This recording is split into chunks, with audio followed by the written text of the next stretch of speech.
اعوذ باللہ من الشیطان اللعین الرجیم بسم اللہ الرحمن الرحیم رب اشرح لی صدری ویسر لی امری واحلل عقدۃ من لسانی یفقہوا قولی ان اللہ وملائکتہ یصلون علی النبی یا ایہا الذین آمنوا صلوا علیہ وسلموا تسلیما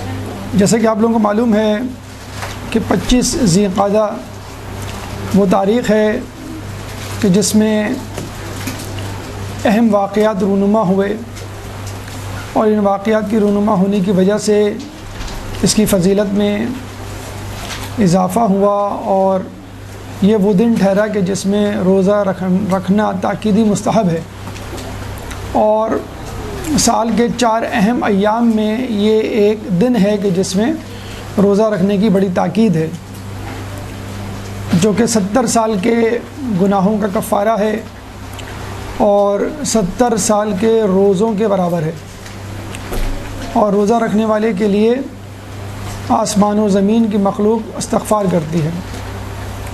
اور اگر آپ رات کی شب بیداری اس میں شامل کر لیں 25 ذی القعدہ کی، جو کہ بدھ کے دن پڑ رہی ہے، تو جسے ہم کہتے ہیں کہ ٹاپ اپ یا اپ سائز کرنا، آپ جب ریسٹورنٹ میں جاتے ہوں گے تو ڈرنک یا اپنا برگر جب اپ سائز یا ٹاپ اپ کرتے ہیں، تو اگر آپ شب بیداری کریں گے تو یہ اضافہ ہو جائے گا کتنا، 70 سال کی عبادت 100 سال کی عبادت میں تبدیل ہو جائے گی، اور 100 سال کی عبادت ایسے کہ ہر دن روزہ اور ہر رات شب بیداری۔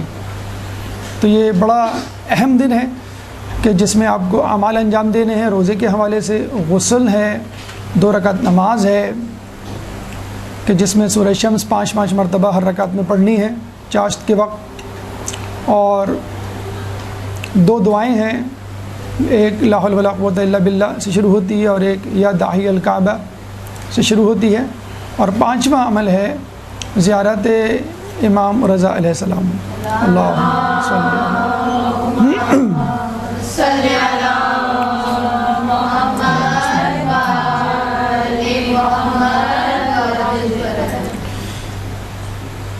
ان واقعات کے حوالے سے کہ جو 25 ذی القعدہ کو رونما ہوئے، پہلے تو خود زمین کا بچھایا جانا نمبر 1، نمبر 2 حضرت ابراہیم علیہ السلام کی پیدائش، نمبر 3 حضرت عیسیٰ علیہ السلام کی پیدائش، نمبر 4 رسول اللہ کا حج کے لیے روانہ ہونا، اور نمبر 5 امام مہدی علیہ السلام کے ظہور کا دن۔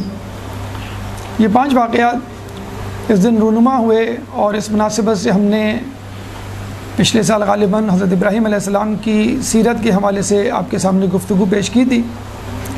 آج ہم حضرت عیسیٰ علیہ السلام کی سیرت کے حوالے سے گفتگو پیش کر رہے ہیں۔ حضرت عیسیٰ علیہ السلام کی سیرت کے حوالے سے یاد رکھیے کہ آپ کی سیرت اگر ہم تلاش کریں تاریخ کی کتابوں میں تو 30 سال کی عمر میں ان کو نبوت ملی، اور باقی 3 سال انہوں نے نبوت کی تبلیغ اور دین کی تبلیغ میں گزارے، اور یہ تمام واقعات جو ہمیں نبوت کے حوالے سے، ان کی تبلیغ کے حوالے سے ملتے ہیں، واقعات اور حکایات سے بھرپور ہیں، جس میں نصیحتیں اور مشورے اور جسے کہتے ہیں کہ ہمارے لیے نمونہ حیات موجود ہیں۔ تو کچھ واقعات جو ہمیں تاریخ کی کتابوں میں ملتے ہیں وہ آپ کے سامنے آج پیش کیے جائیں گے سیرت حضرت عیسیٰ علیہ السلام کے عنوان سے۔ تو آج ہمارا عنوان ہے سیرت حضرت عیسیٰ علیہ السلام۔ سب سے پہلے اگر ہم بات کریں اور یہ دیکھیں کہ انسان کے لیے زندگی میں سب سے اہم چیز کیا ہے، تو ہم یہ کہیں گے کہ انسان کے لیے سب سے اہم چیز ایمان ہے، اور ایمان میں ظاہر سی بات ہے اگر ہم شروع سے شروع کریں اصول دین کے حوالے سے تو توحید، عدل، نبوت، امامت، قیامت، لیکن اگر آپ غور کریں تو اہم ترین کے حوالے سے تو شاید توحید، ایمان بننے کے لائق ہے آپ کی زندگی میں، لیکن جس ترتیب سے آپ کو ان اصول کو، ان عقائد کو قبول کرنا ہے، اس میں نبوت کا نمبر پہلے ہے. یعنی پہلے نبی آپ کے سامنے ہوتا ہے اور نبی اپنے آپ کو نبی کہلواتا ہے، خدا کا نمائندہ اپنے آپ کو کہتا ہے، اور پھر وہ خدا کا تعارف کرواتا ہے، پھر وہی قیامت کے بارے میں بتلاتا ہے، پھر وہی ایک کتاب آپ کے حوالے پیش کرتا ہے، اور پھر وہی شریعت کے حلال حرام کو متعین کرتا ہے. تو دیکھا جائے تو دین میں سب سے زیادہ اہمیت خود نبی کی ہے. اگر نبی پر ایمان متزلزل ہو جائے تو خدا پر بھی ایمان متزلزل ہو جائے گا، اور قیامت پہ بھی، اور باقی دین کے احکامات پر بھی. اسی لیے ہمارے یہاں نبی اور اس کے جانشین پر ایمان اولین شرط ہے اپنے اعمال کو قبول کروانے کے لیے. چنانچہ ہم یہ دیکھتے ہیں کہ جب آدم علیہ السلام کو بھیجا گیا تو فرشتوں کو کہا گیا ان کو سجدہ کرو، اور جس نے سجدے سے انکار کیا اس کو راندۂ درگاہ کر دیا گیا. حالانکہ اس کی عبادت فرشتوں سے زیادہ تھی، وہ فرشتوں کے لیے مستجاب الدعوات تھا، وہ فرشتوں کے لیے دعا کیا کرتا تھا، وسیلے اور شفاعت کا ذریعہ تھا، لیکن اس کے باوجود وہ راندۂ درگاہ ہو گیا، ملعون ٹھہرا قیامت تک کے لیے، اللہ کی لعنت کا مستحق. کیوں کہ اس نے آدم علیہ السلام کو اپنے سے زیادہ افضل برتر ماننے سے انکار کر دیا تھا. اسی طرح عیسیٰ علیہ السلام اور دیگر انبیاء کے ساتھ بھی یہی ہوا کہ جو لوگ آپ پر ایمان لائے ان میں سے کچھ ایسے تھے جو آپ کی شریعت پر عمل تو کرتے تھے، لیکن آپ کی نبوت اور آپ کے جانشینیوں پر ان کو شک تھا. اور تب کم و بیش یہ ہر نبی کے ساتھ پیش آیا ہے، خود رسول اللہ کے ساتھ پیش آیا. تو عیسیٰ علیہ السلام کے حوالے سے ایک واقعہ ہمیں ملتا ہے آپ کی نبوت کے اوپر شک ہونے کے حوالے سے، کہ حضرت عیسیٰ علیہ السلام کے زمانے میں ایک خاندان تھا کہ جو بہت زیادہ زہد و تقوی اور عبادت میں مشہور تھا، اور اتنا زیادہ عبادت و تقوی میں مشہور تھا کہ اگر وہ 40 دن اس گھرانے کا کوئی فرد 40 دن یعنی 40 راتیں شب بیداری میں گزارتا اور عبادت کرتا اور دعا کرتا تو اس کی دعا قبول ہو جاتی. خاندان کا ہر فرد. ایک دفعہ ایک شخص نے، اس خاندان کے فرد نے دعا کی، شب بیداری کی 40 دن تک، اور اس کے اختتام پر دعا کی، تو اس نے یہ دیکھا کہ اس کی دعا قبول نہیں ہوئی. وہ بڑا پریشان ہوا کہ میری دعا کیوں نہیں قبول ہوئی. وہ بھاگا حضرت عیسیٰ علیہ السلام کے پاس آیا. دیکھیں یہ بھی ہمارے لیے ایک پیغام ہے. ہم فقہی مسائل پوچھنے کے لیے، کچھ لوگ تو خیر اس کی بھی پرواہ نہیں کرتے، دین کے حوالے سے ہماری تنزلی ہو رہی ہے تو ہم کسی عالم دین کی طرف رجوع نہیں کرتے.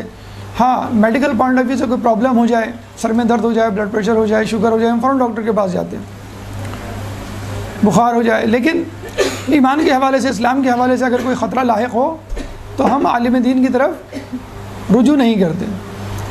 لیکن بہرحال وہ شخص جو ہے عیسیٰ علیہ السلام کے پاس آیا اور کہنے لگا کہ میں نے 40 دن تک شب بیداری کی، ہمارے خاندان میں جو بھی شخص عبادت کرتا ہے اس کی دعا جو ہے وہ قبول ہو جاتی ہے، لیکن میری دعا قبول نہیں ہوئی. تو حضرت عیسیٰ علیہ السلام نے اسی وقت مصلی بچھایا، وضو کیا، نماز پڑھی. یہ بھی دیکھیں ایک طریقہ ہے، اگر آپ کو جو بھی پریشانی ہو اس وقت آپ وضو کر کے 2 رکعت نماز پڑھیں تو انشاءاللہ اللہ تعالیٰ اس پریشانی سے نکلنے کے لیے کوئی راستہ تیار کر دے گا. مولا فرماتے ہیں کہ مجھے اس گناہ کے کرنے سے ڈر نہیں لگتا کہ جس کے بعد مجھے 2 رکعت نماز کا وقت مل جائے، یعنی اتنا وقت مل جائے کہ میں 2 رکعت نماز پڑھ کے توبہ کر لوں. تو 2 رکعت نماز ایک بہت بڑی چیز ہے، لیکن آپ اس امید پر گناہ مت کیجیے گا کہ میں 2 رکعت پڑھ لوں، ہو سکتا ہے آپ کو موقع نہ ملے. لیکن بہرحال 2 رکعت نماز اتنی طاقت رکھتی ہے کہ بڑی سی بڑی پریشانی سے آپ کو نکال دے. عیسیٰ علیہ السلام نے 2 رکعت نماز پڑھی اور اللہ سے دعا کی کہ اس کا مسئلہ حل نہیں ہوا، اس کی دعا قبول نہیں ہوئی، ہم کیا کریں، کیا مسئلہ ہے اس کے ساتھ. تو حضرت اللہ تعالیٰ نے وحی کی کہ اس کی دعا قبول نہیں ہو سکتی کیونکہ یہ تمہاری نبوت کے حوالے سے شک میں مبتلا ہے. اگر یہ عمر بھر دعا کرے اور اس کوشش میں اس کی گردن کٹ جائے، انگلیوں کی پوریں ختم ہو جائیں، تو بھی میں اس کی دعا کو قبول نہیں کروں گا.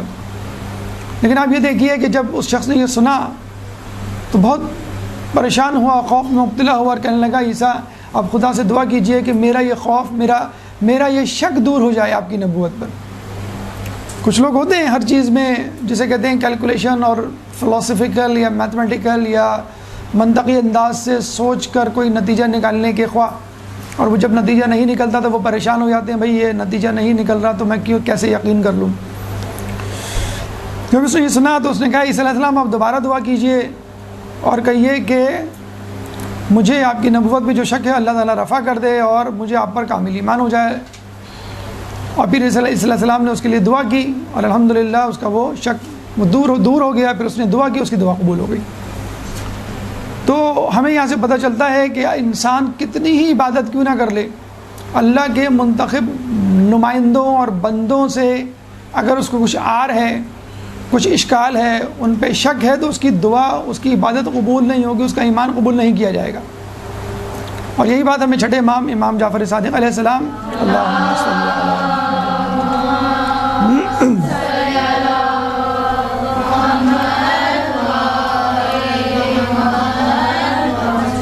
سے ملتی ہے، اور شاید ہی آپ نے واقعہ سنا بھی ہو، لیکن اس موقع پر بہت مناسب ہے اس کا تذکرہ کہ جب ایک شخص نے آپ کے سامنے اپنے پڑوسی کی عبادت کی، شب بیداری کی، نماز اور قرات کی تعریف کی، تو آپ نے کہا کہ کیا وہ ہماری ولایت پہ یقین رکھتا ہے؟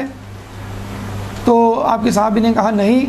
تو آپ نے فرمایا کہ اگر وہ 1000 سال تک کی زندگی پائے اور ممبر رسول اور قبر رسول کے درمیان عبادت کرے، ریاض الجنہ جو معتبر ترین بہترین مقام ہے، یا باب کعبہ مستلزم اور مقام ابراہیم کے درمیان عبادت کرے 1000 سال تک، اور صفا مروہ کے درمیان سعی کے دوران بے جرم و خطا مارا جائے، تو وہ جنت تو کیا جنت کی خوشبو بھی نہیں سونگھ سکے گا اگر وہ ہماری ولایت پہ یقین نہیں رکھتا۔ تو یہ ہے خدا کے منتخب بندوں پہ شک کرنا اور ان پہ ایمان نہیں لانا۔ اللہ تعالیٰ آپ کی کوئی عبادت، ورنہ تو شیطان نے کہا تھا کہ تو مجھے موقع دے اور میرا یہ جو فعل ہے اس کو معاف کر دے، یعنی مجھے استثناء کر دے کہ میں آدم کو سجدہ نہ کروں اور ان کو اپنے آپ سے برتر نہ ماروں، پھر میں تیری ایسی عبادت کروں گا کہ روئے زمین پر کسی نے نہیں کی ہوگی۔ لیکن خدا نے کیا کہا تھا؟ مجھے اپنی بنائی ہوئی عبادت چاہیے، تیری بنائی ہوئی عبادت نہیں۔ تو یہ وہ ایمان ہے جو ہمارے لیے ضروری ہے خدا کے نیک بندوں کے حوالے سے، ورنہ ہماری کوئی عبادت بھی قبول نہیں ہوگی۔ تو پھر ان لوگوں کا کیا کہنا کہ جنہوں نے رسول کی نبوت پہ شک کیا اور صلح حدیبیہ کے موقع پہ یہ کہا کہ رسول کی رسالت پر مجھے اتنا شک ہوا کہ اس سے پہلے کبھی نہیں ہوا تھا۔ تو بہرحال رسول، نبی، امام، خدا کے منتخب بندوں پر ایمان آپ کے اعمال، آپ کی دعاؤں کی قبولیت کی اولین شرط ہے۔ ایک درود پڑھ دے محمد والے محمد۔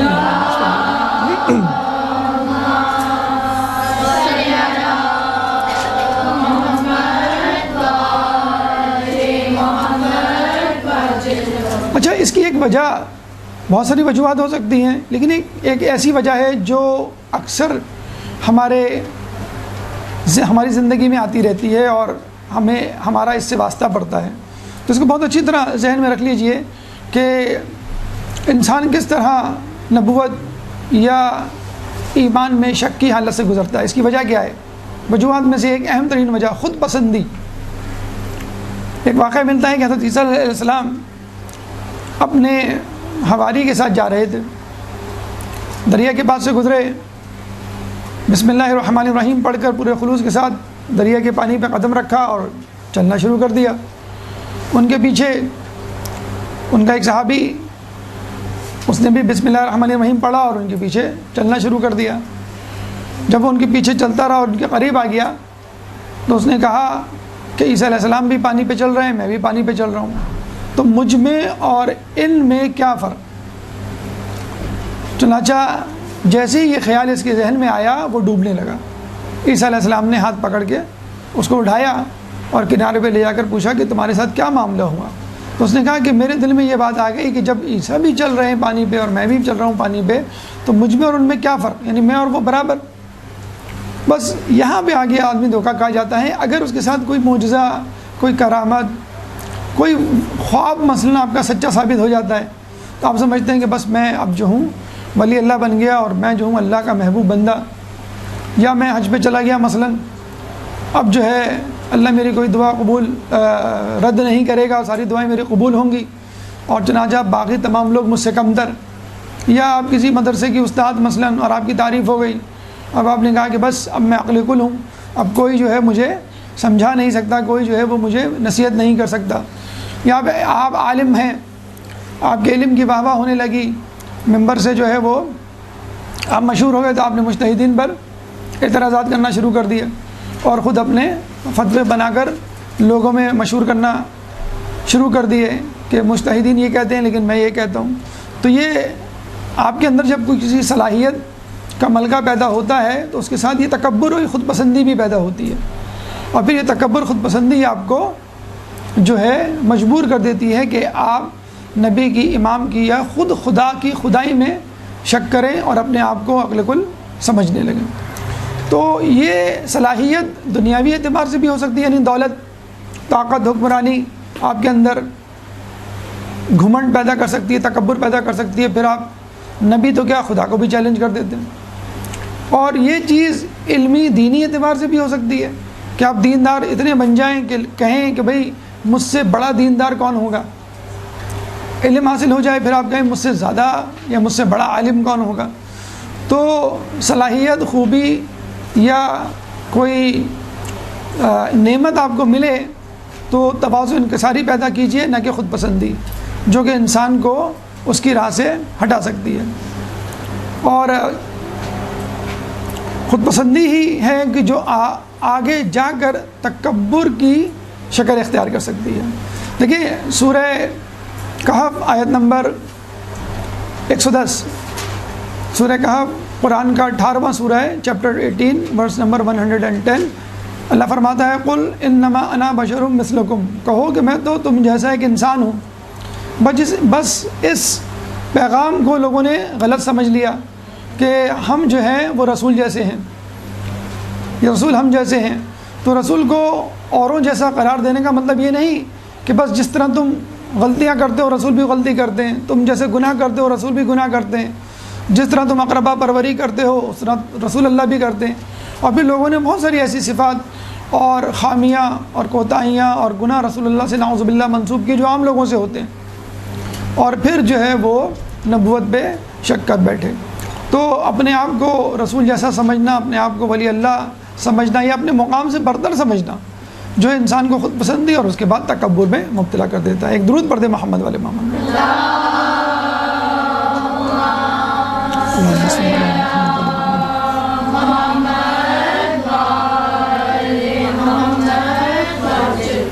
تو ایمان کے حوالے سے یہ دو اہم واقعات آپ کے سامنے پیش کیے گئے۔ ایمان کے بعد روایتوں میں آیا ہے کہ جو چیز انسان کو تلاش کرنی چاہیے، جس چیز کی فکر ہونی چاہیے، وہ ہے کسب حلال، یعنی حلال کمائی۔ یہ بہت زیادہ اہم ہے۔ اور کسب حلال کے حوالے سے ایک واقعہ حضرت عیسیٰ علیہ السلام کی سیرت، ان کی زندگی میں بھی ملتا ہے کہ حضرت عیسیٰ علیہ السلام کے ساتھ جو حواری تھے، جب ان کو بھوک پیاس لگتی تو اللہ تعالیٰ ان کے لیے دسترخوان کا بندوبست کر دیتا غیب سے، اور وہ کھانا کھاتے اور مشروبات پیتے۔ جب اس بات کو کافی عرصہ گزر گیا تو ان حواریوں نے عیسیٰ علیہ السلام سے سوال کیا کہ عیسیٰ علیہ السلام، کیا ہم سے بہتر بھی کوئی قوم اس روئے زمین پر پائی جاتی ہے؟ ایک تھوڑا سا فخر ان کے اندر پیدا ہوا۔ تو عیسیٰ علیہ السلام نے کہا نعم، من یعمل بیدی ہے، جو اپنے ہاتھ سے کام کرے، اور ویأکل من کسبہ، اور جو اپنے ہاتھ کی کمائی کھائیں، جو اپنے ہاتھ سے عمل کرے اور اپنے ہاتھ کی کمائی کھائیں۔ تو دیکھیے انہوں نے چرا نہیں کی، یہ نہیں کہا کہ بس ہمیں تو یہی کھانا چاہیے، ہمیں تو یہی معجزہ چاہیے، بیٹھے بیٹھے ہمیں کھانا مل رہا ہے۔ جب انہوں نے کہا کہ نہیں، اس سے بہتر یہ ہے کہ ہم خود اپنے ہاتھ سے کمائیں، تو انہوں نے حضرت عیسیٰ علیہ السلام سے کہا کہ آپ ہمارے لیے بندوبست کیجئے کسی ایسی چیز کا جس سے ہم اپنی خود روزی کر سکیں۔ چنانچہ پھر تمام لوگوں نے مشورہ کر کے دھوبی گھاٹ کھولنے کا فیصلہ کیا، اور پھر لوگوں کے کپڑے دھونے شروع کیے، اور دھوبی مشہور ہو گئے لوگوں میں۔ اور کہتے ہیں کہ وہ اتنے بہترین کپڑے، سفید نکھرے ہوئے کپڑے دھوتے تھے کہ ان کا نام حواری پڑ گیا۔ حور عربی میں کہتے ہیں بہت زیادہ سفید چیز کو، جو ہم کہتے ہیں نا حور العین، تو جس کی آنکھ کی سفیدی بہت زیادہ سفید ہو اور جس کی آنکھ کی پتلی بہت زیادہ سیاہ ہو، اس کو ہم کہتے ہیں حور العین یا حور۔ تو یہ اسی وہیں سے نکلا ہے۔ تو ان کا نام حواری پڑا ہی اسی لیے کہ وہ اتنے صاف اور نکھرے ہوئے کپڑے دھوتے تھے کہ لوگ جو ہے بڑے خوش ہو جاتے تھے، اور پھر یہاں سے انہوں نے اپنے ہاتھ سے کمائی کرنے کا جو ہے وہ سلسلہ شروع کیا۔ تو یہاں سے ہمیں ایک سبق ملتا ہے کہ انسان اگر اپنے ہاتھ سے کمائے، اپنے ہاتھ سے کمائی ہوئی روزی کھائے، تو اس میں کوئی بھی عیب والی بات نہیں ہے۔ اور یہ ہمیں خود پانچویں امام محمد باقر علیہ السلام اللہم صلی علی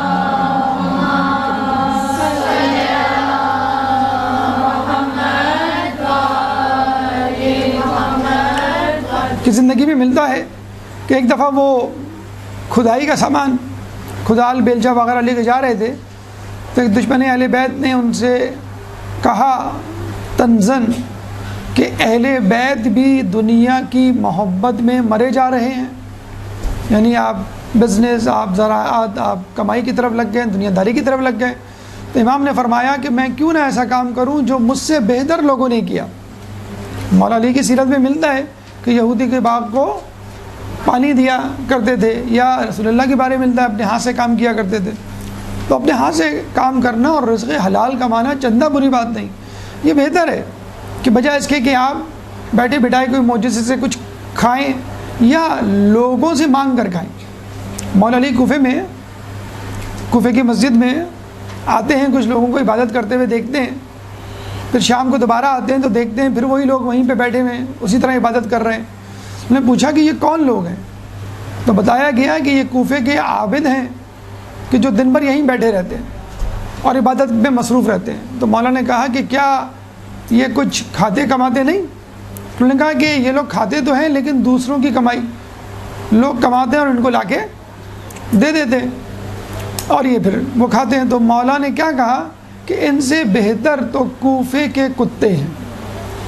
کہاں کوفے کے عابد اور کہاں کوفے کے کتے، کہ آپ عبادت میں مصروف ہیں اور آپ کے کھانے پینے کا بندوبست کوئی اور کر رہا ہے۔ اس طرح رسول اللہ کی زندگی میں ہمیں ملتا ہے کہ لوگوں نے سفر کی ایک رودات سنائی اور یہ کہا کہ فلاں شخص دن بھر عبادت کرتا رہا اور ہم تو کبھی کرتے تھے کبھی نہیں کرتے تھے، لیکن وہ مسلسل عبادت میں مصروف رہتا تھا دن رات۔ تو رسول اللہ نے کہا کہ تو پھر اس کے حصے کا کام کون کرتا تھا؟ کہنے کو اس کے حصے کا کام ہم لوگ کرتے تھے۔ تو رسول نے کہا تم لوگ اس سے بہتر ہو۔ اکثر ہم کرتے ہیں نا کہ بھی ہمارا روزہ ہے، ہم برتن نہیں دھوئیں گے یا کمرہ صاف نہیں کریں گے یا اسکول نہیں جائیں گے مثلاً، یا آفس کی چھٹی، تو ہم اپنا کام دوسروں پہ ڈال دیتے ہیں۔ مدرسے سے آپ گھر جائیں کہ بھئی آج میں چائے نہیں بنا رہی، آج میں بہت تھکی ہوں، مدرسے سے آئی ہوں۔ تو یہ کیا ہے؟ آپ دین کے بدلے اپنے طور پر تکلیف اٹھانے کی بجائے دوسروں کو تکلیف میں مبتلا کر رہے ہیں کہ چونکہ میں روزے سے ہوں، کیونکہ میں مدرسے سے آئی ہوں، کیونکہ میں عبادت میں مصروف ہوں، چنانچہ میرے حصے کا کام کوئی اور کرے۔ تو ایسے کام کا کوئی فائدہ نہیں، بلکہ اس کو زیادہ ثواب مل جائے گا۔ تو یہ عیسیٰ علیہ السلام کے ساتھ جو لوگ تھے جنہوں نے معجزے سے کھانا حاصل کیا تھا، تو اللہ نے ان کو کہا عیسیٰ علیہ السلام کے ذریعے سے کہ یہ کھانا نہیں، وہ کھانا، وہ زندگی زیادہ بہتر ہے کہ جس میں تم اپنے ہاتھ سے کماؤ۔ اور ہمیشہ یاد رکھیے یہ اسباب کی دنیا ہے، معجزات کی دنیا نہیں۔ اگر فرض کر لیجئے آپ کو معجزات عطا کر دیے جائیں آپ کی نیکیوں کے سبب، تو پھر یہ دنیا اسباب کی دنیا نہیں رہے گی، معجزات کی دنیا۔ پھر آپ کو اپنے حصے کی جنت تو یہاں مل گئی، کھانا مل گیا، آپ کو زرق برق لباس مل گئے، آپ کو رہائش مل گئی، سواری مل گئی، ہر نعمت مل گئی۔ تو پھر یہ دنیا تو نہیں رہے گی۔ دنیا تو نام ہی سکھائے کہ آپ تکلیف میں زندگی گزاریں اور اپنے ہاتھوں سے کام کریں اور محنت کرتے ہوئے اس دنیا سے رخصت ہوں، پھر آرام اور معجزاتی نعمات وہ جنت میں آپ کا انتظار کر رہی ہوں گی۔ ایک درود پڑھ دے محمد والے محمد۔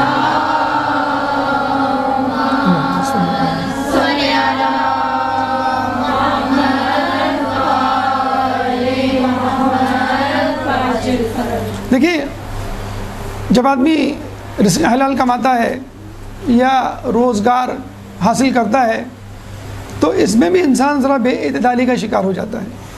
جہاں آپ کے روزگار میں اضافہ ہوا، اللہ نے برکت دی، جہاں چند پیسے زیادہ آنے لگے اور آپ کا اسٹیٹس اور لوگوں سے بڑھ گیا، تو پھر کیا ہوتا ہے؟ آپ اللہ کو بھول جاتے ہیں، لوگوں کو حقارت کی نگاہ سے دیکھتے ہیں، پھر اپنے فرائض اور واجبات سے منہ موڑ لیتے ہیں، پھر دنیا میں مبتلا ہو جاتے ہیں، اور پھر حل میں مزید اور زیادہ کی رٹ اور آرزو آپ کے ساتھ لگ جاتی ہے، اور پھر آپ بتدریج خدا سے دور ہوتے ہوتے مکمل طور پہ اس سے غافل ہو جاتے ہیں، اور یہ چیز آپ کے اندر حب دنیا پیدا کر دیتی ہے کہ میں اور نعمتوں سے استفادہ کروں اور دنیا داری کروں۔ تو حب دنیا کے حوالے سے ایک بڑا اچھا واقعہ ہمیں حضرت عیسیٰ علیہ السلام کے حوالے سے ملتا ہے، اور یہ تو آپ کو معلوم ہے کہ حضرت عیسیٰ علیہ السلام مردوں کو زندہ کر دیا کرتے تھے۔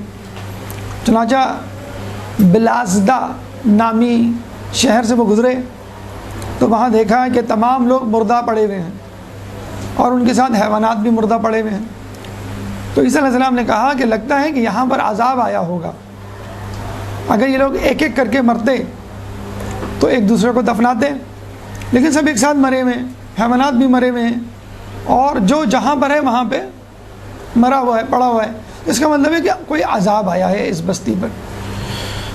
عیسیٰ علیہ السلام کے حواریوں نے عیسیٰ علیہ السلام سے کہا کہ آپ ان میں سے کسی کو زندہ کیجئے اور اس سے پوچھئے کہ ان لوگوں پر یہ عذاب کیوں آیا، کس گناہ کے سبب آیا، اور اس طرح ہمیں عبرت حاصل ہوگی، پھر ہم وہ گناہ نہیں کریں گے، اس کام سے دور رہیں گے۔ عیسیٰ علیہ السلام نے 2 رکعت نماز پڑھی، ہاتھ اٹھائے دعا کے لیے، اور کہا کہ تم میں سے کوئی ایک زندہ ہو اور مجھے اپنے حالات بتائے۔ تو کہتے ہیں کہ ایک شخص زندہ ہو گیا۔ موسیٰ علیہ السلام نے کہا کہ تم پر یہ عذاب کیوں کر آیا، تمہارے ساتھ یہ کیوں کر ہوا؟ تو اس نے کہا کہ ہم پر یہ عذاب 4 گناہوں 4 اعمال کی وجہ سے ہوا۔ آپ نے کہا وہ کون سے 4 اعمال، وہ گناہ جو تم نے کیے؟ تو اس نے کہا سب سے پہلے تو یہ کہ ہم طاغوت کی پرستش کیا کرتے تھے، نمبر 2 ہم خدا سے بے خوف تھے اور دنیا سے لو لگا بیٹھے تھے، نمبر 3 ہماری آرزویں بہت طویل ہوا کرتی تھیں، اور نمبر 4 ہم کھیل کود میں مصروف رہتے تھے۔ عیسیٰ علیہ السلام نے کہا کہ تم طاغوت کی پرستش کیسے کرتے تھے، یعنی تمہارا طاغوت کیا تھا؟ اب دیکھیے اس نے کیا جواب دیا۔ اس نے کہا ہم گناہ گاروں کی اطاعت کیا کرتے تھے، بس یہی طاغوت کی پرستش ہے۔ طاغوت کی پرستش کسی بت کی پرستش کا نام نہیں ہے، خدا کے مقابلے میں کسی شخص کے کھڑے ہونے، خدائی کا دعویٰ کرنے اور اس کے پیچھے چلنے کا نام نہیں ہے۔ انسان کسی بھی گناہ گار کی اطاعت کرنے لگے، آپ اپنے دوست کی اطاعت کریں، چلو بھائی فلم دیکھنے چلیں، چلو بھائی موسیقی سننے چلیں، چھوڑو ابھی نماز کیا پڑھنا، بعد میں پڑھ لیں گے۔ غیبت اس نے کی، آپ نے بھی اس کے پیچھے غیبت شروع کر دی۔ اور اکثر تو یہ لوگ کہتے ہیں کہ بھئی اگر میں نے یہ نہ کیا یا یہ نہ کیا ہوتا تو میرا دوست مجھ سے ناراض ہو جاتا، میں حجاب کرتی ہوں تو میری دوست میرے ساتھ کمفرٹیبل نہیں ہوتی اور میرا مذاق اڑایا جاتا ہے، تو پھر کیا ہوتا ہے، آپ بھی حجاب چھوڑ دیتی ہیں اور پھر کہتی ہیں کہ میری سہیلیوں کو، میرے دوستوں کو پسند نہیں۔ یہ شوہر کی وجہ سے کوئی حجاب چھوڑ دے تو یہ کیا ہے؟ گناہ گاروں کی اطاعت، یہی طاغوت کی پرستش ہے، یہی طاغوت کی عبادت ہے۔ پھر عیسیٰ علیہ السلام نے کہا کہ تم لوگ دنیا سے محبت کس طرح کیا کرتے تھے؟ انہوں نے کہا کہ ہم دنیا سے محبت اس طرح کرتے تھے کہ جس طرح ایک ماں اپنے بچے سے محبت کرتی ہے۔ جس طرح بچہ آپ سے روٹھ جائے، ناراض ہو جائے، آپ پریشان ہو جاتی ہیں، اور جب وہ آپ کے ساتھ راضی ہو تو آپ خوش ہو جاتی ہیں، اس کی خوشی آپ کی خوشی، اس کی ناراضگی آپ کی ناراضگی۔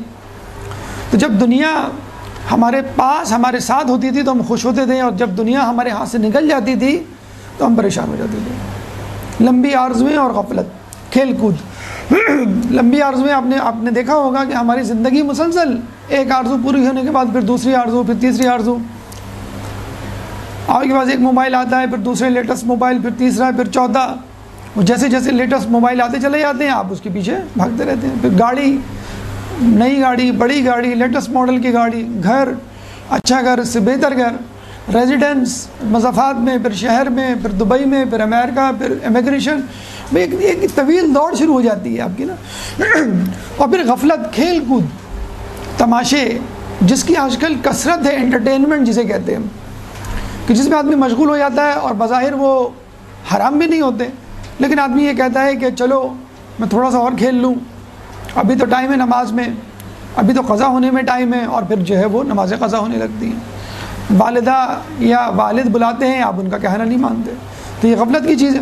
تو وہ اس نے کہا کہ ہم ان چیزوں میں پڑے ہوئے تھے۔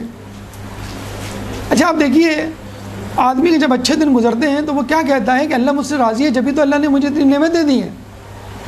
تو مولا فرماتے ہیں ایسی نعمت سے ڈرو کہ جب تم گناہ گاری میں زندگی گزار رہے ہو، کیونکہ یہ مہلت ہے اللہ کی طرف سے، اور خدا نخواستہ اسی گناہ میں موت آ گئی تو توبہ کی بھی توفیق نہیں۔ تو عیسیٰ علیہ السلام نے کہا کہ پھر تمہارے ساتھ کیا ہوا؟ تو اس نے کہا کہ ہمارے ساتھ یہ ہوا کہ ایک دن ہم خوشی خوشی سوئے اور جب صبح اٹھے تو مردہ تھے، عذاب کی وادی میں تھے، حاویہ میں تھے۔ تو عیسیٰ علیہ السلام نے کہا حاویہ کیا ہے؟ انہوں نے کہا حاویہ سجین ہے۔ عیسیٰ علیہ السلام نے کہا سجین کیا ہے؟ تو اس نے کہا سجین آگ کے پہاڑ ہیں جو ہمارے اوپر مسلط کر دیے گئے ہیں قیامت تک۔ عیسیٰ علیہ السلام نے کہا کہ تم کس حالت میں ہو؟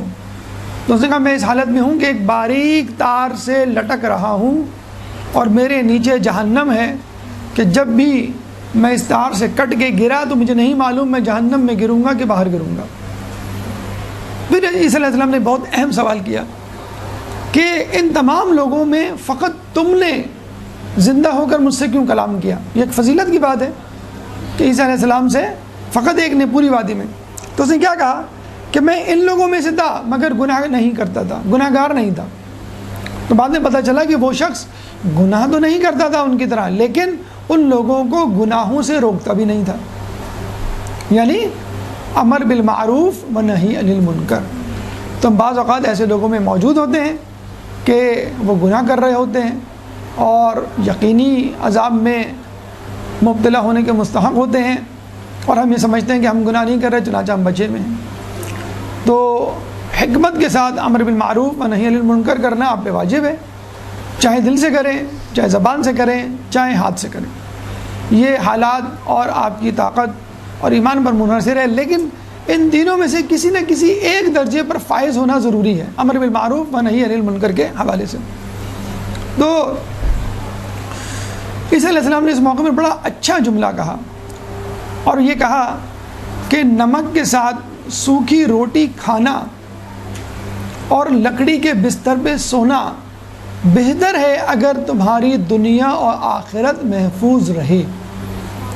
ہم دیکھتے ہیں نا کہ ایک بہتر جاب مل رہی ہوتی ہے لیکن اس میں بے پردگی کا امکان ہے، اس میں سود کا امکان ہے، اس میں نمازوں کے قضا ہونے کا امکان ہے، تھوڑے سے پیسے زیادہ ہوتے ہیں یا بہت زیادہ ہوتے ہیں، لیکن ہم اچھی زندگی کی لالچ میں وہ جاب چھوڑ کے دوسری جاب، ایک ملک سے دوسرے ملک جانا ہوتا ہے، اور آپ کو یقین ہے کہ میرے پاس دنیا کی ہر نعمت ہوگی، آسائش ہوگی، لیکن ایمان کے بارے میں آپ متزلزل ہوتے ہیں کہ میں کسی ایسے ملک جاؤں جہاں پر بے راہ روی، فحاشی، گمراہی، بے دینی پھیلی ہوئی ہے، اور عین ممکن ہے کہ میرے ہاتھ سے میرا ایمان چلا جائے، لیکن دنیا یقینی ہے کہ آپ کو دنیا کی تمام لذتیں ملیں گی۔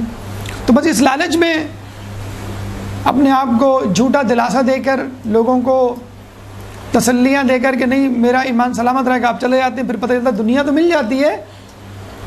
تو بہتر ہے، جسے کہتے ہیں نا، کچھ لوگوں کو دیکھا گیا ہے قسم کرسی کی زندگی گزارتے ہیں، چھوٹا موٹا کاروبار ہوتا ہے، چھوٹی سی جاب ہوتی ہے، کم تنخواہ ہوتی ہے، لیکن ایمان سلامت ہوتا ہے ان کا، اور جب وہ ایمان خطرے میں پڑنے لگتا ہے تو وہ سمجھ جاتے ہیں کہ اب یہ والی جاب، یہ والی جگہ، یہ والا عمل میرے لیے بہتر نہیں ہے۔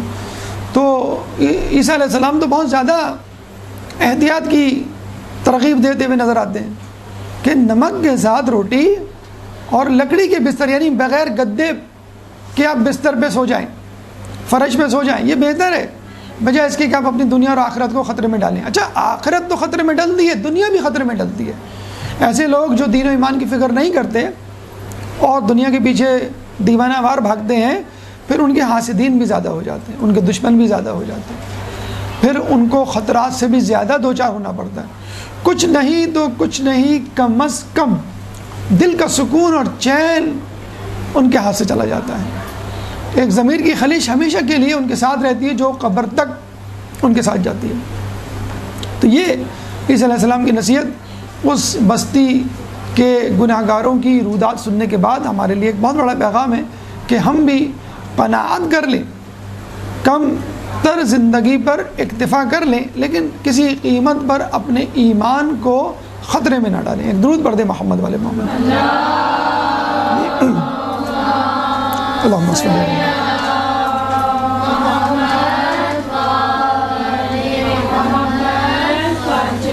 دیکھیے یہ حب دنیا کی ایک مثال ہے کہ انسان دنیا داری میں پڑ جائے اور خدا سے زیادہ دنیا والوں سے ڈرے، لیکن جو کم تر چیز دنیا داری کی حب دنیا کے حوالے سے ہمیں نظر آتی ہے وہ ہے غفلت۔ غفلت کیا ہے؟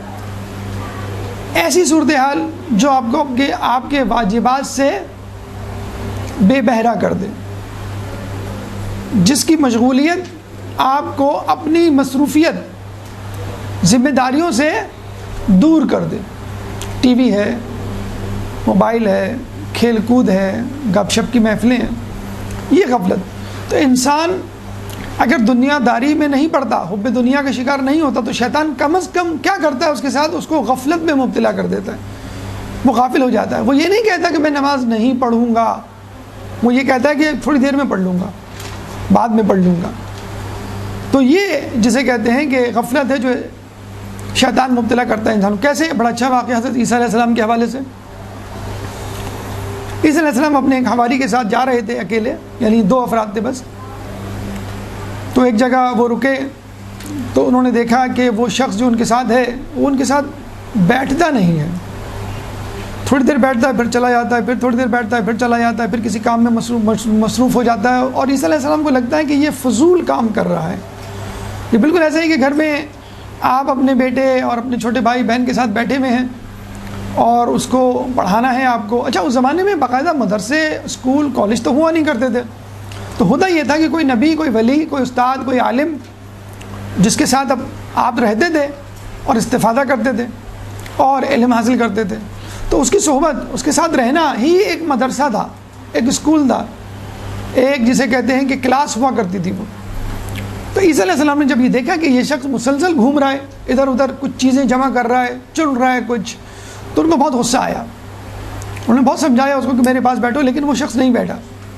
تھوڑی دیر بعد عیسیٰ علیہ السلام نے دیکھا کہ اپنے ہاتھ میں بہت ساری ہڈیاں جمع کر کے لایا، اور ہڈیاں جمع کر کے عیسیٰ علیہ السلام کے سامنے رکھ دی اور کہا کہ آپ اس ہڈی کے مالک انسان کو زندہ کریں، یعنی جس کی ہڈیاں ہیں اس کو زندہ کریں آپ۔ تو عیسیٰ علیہ السلام کو اس پہ بڑا غصہ آیا۔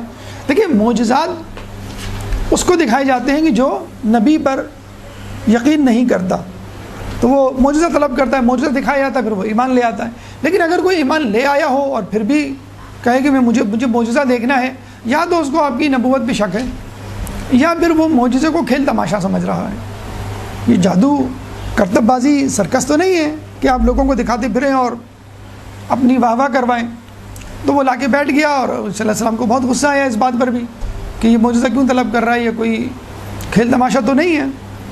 تو عیسیٰ علیہ السلام جو ہے اس وقت میں نماز پڑھتے ہیں اور اللہ سے دعا کرتے ہیں کہ یہ مجھ سے کہہ رہا ہے کہ اس ہڈی کے مالک انسان کو زندہ کر دے، جس کی ہڈیاں اس کو زندہ کر دے۔ یعنی وہ نہ چاہ رہے تھے، لیکن پھر بھی کیونکہ اس کی ضد تھی تو اس کی ضد کو اللہ کے سامنے رکھ دیا۔ تو اللہ نے کہا کہ ٹھیک ہے، تم اس کو حکم دو، یہ جس کی ہڈیاں وہ زندہ ہو جائے گا۔ عیسیٰ علیہ السلام نے حکم دیا تو وہ شیر بن گیا، یعنی وہ انسان نہیں تھا، وہ ہڈیاں شیر کی تھیں، اور جیسی وہ شیر بنا، مجسم شیر اس آدمی کو ہڑپ کر گیا۔ عیسیٰ علیہ السلام نے ایک دم سے، جسے کہتے ہیں وہ بھی ہکا بکا رہ گئے، یہ کیا ہو گیا؟ انہوں نے کہا کہ تم نے ایسا کیوں کیا؟ کہیں گے اس لیے کہ اس شخص نے آپ کو غصہ دلایا تھا۔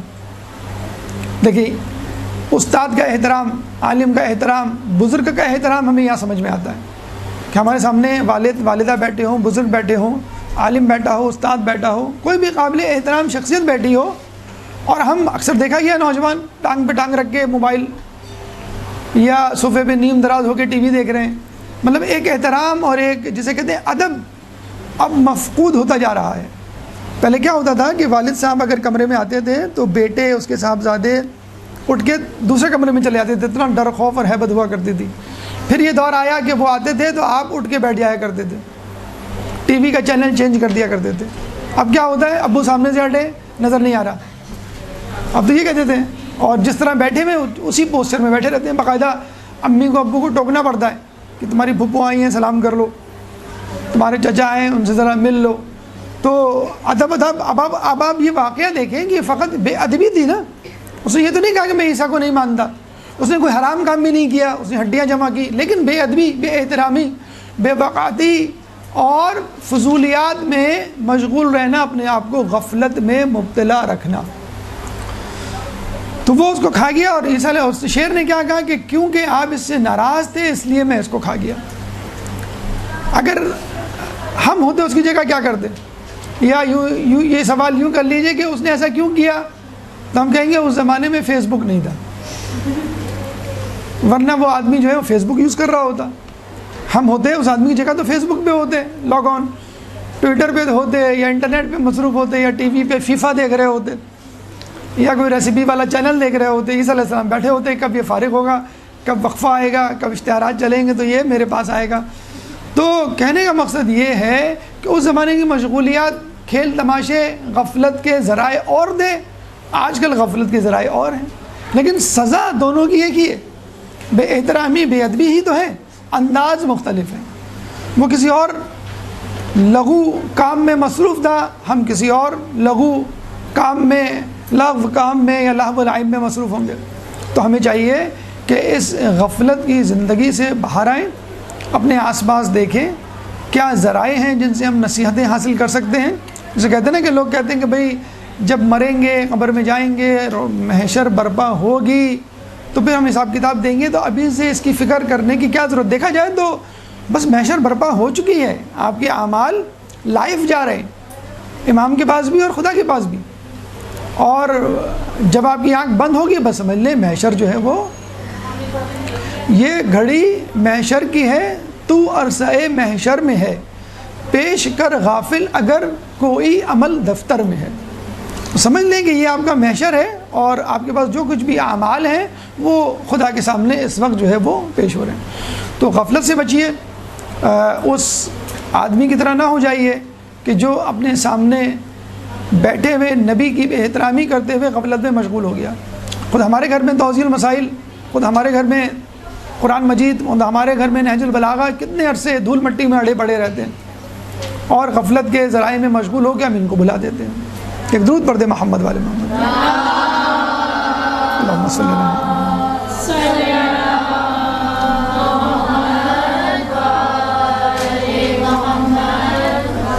گفتگو کا سلسلہ ہم وہیں سے شروع کرتے ہیں۔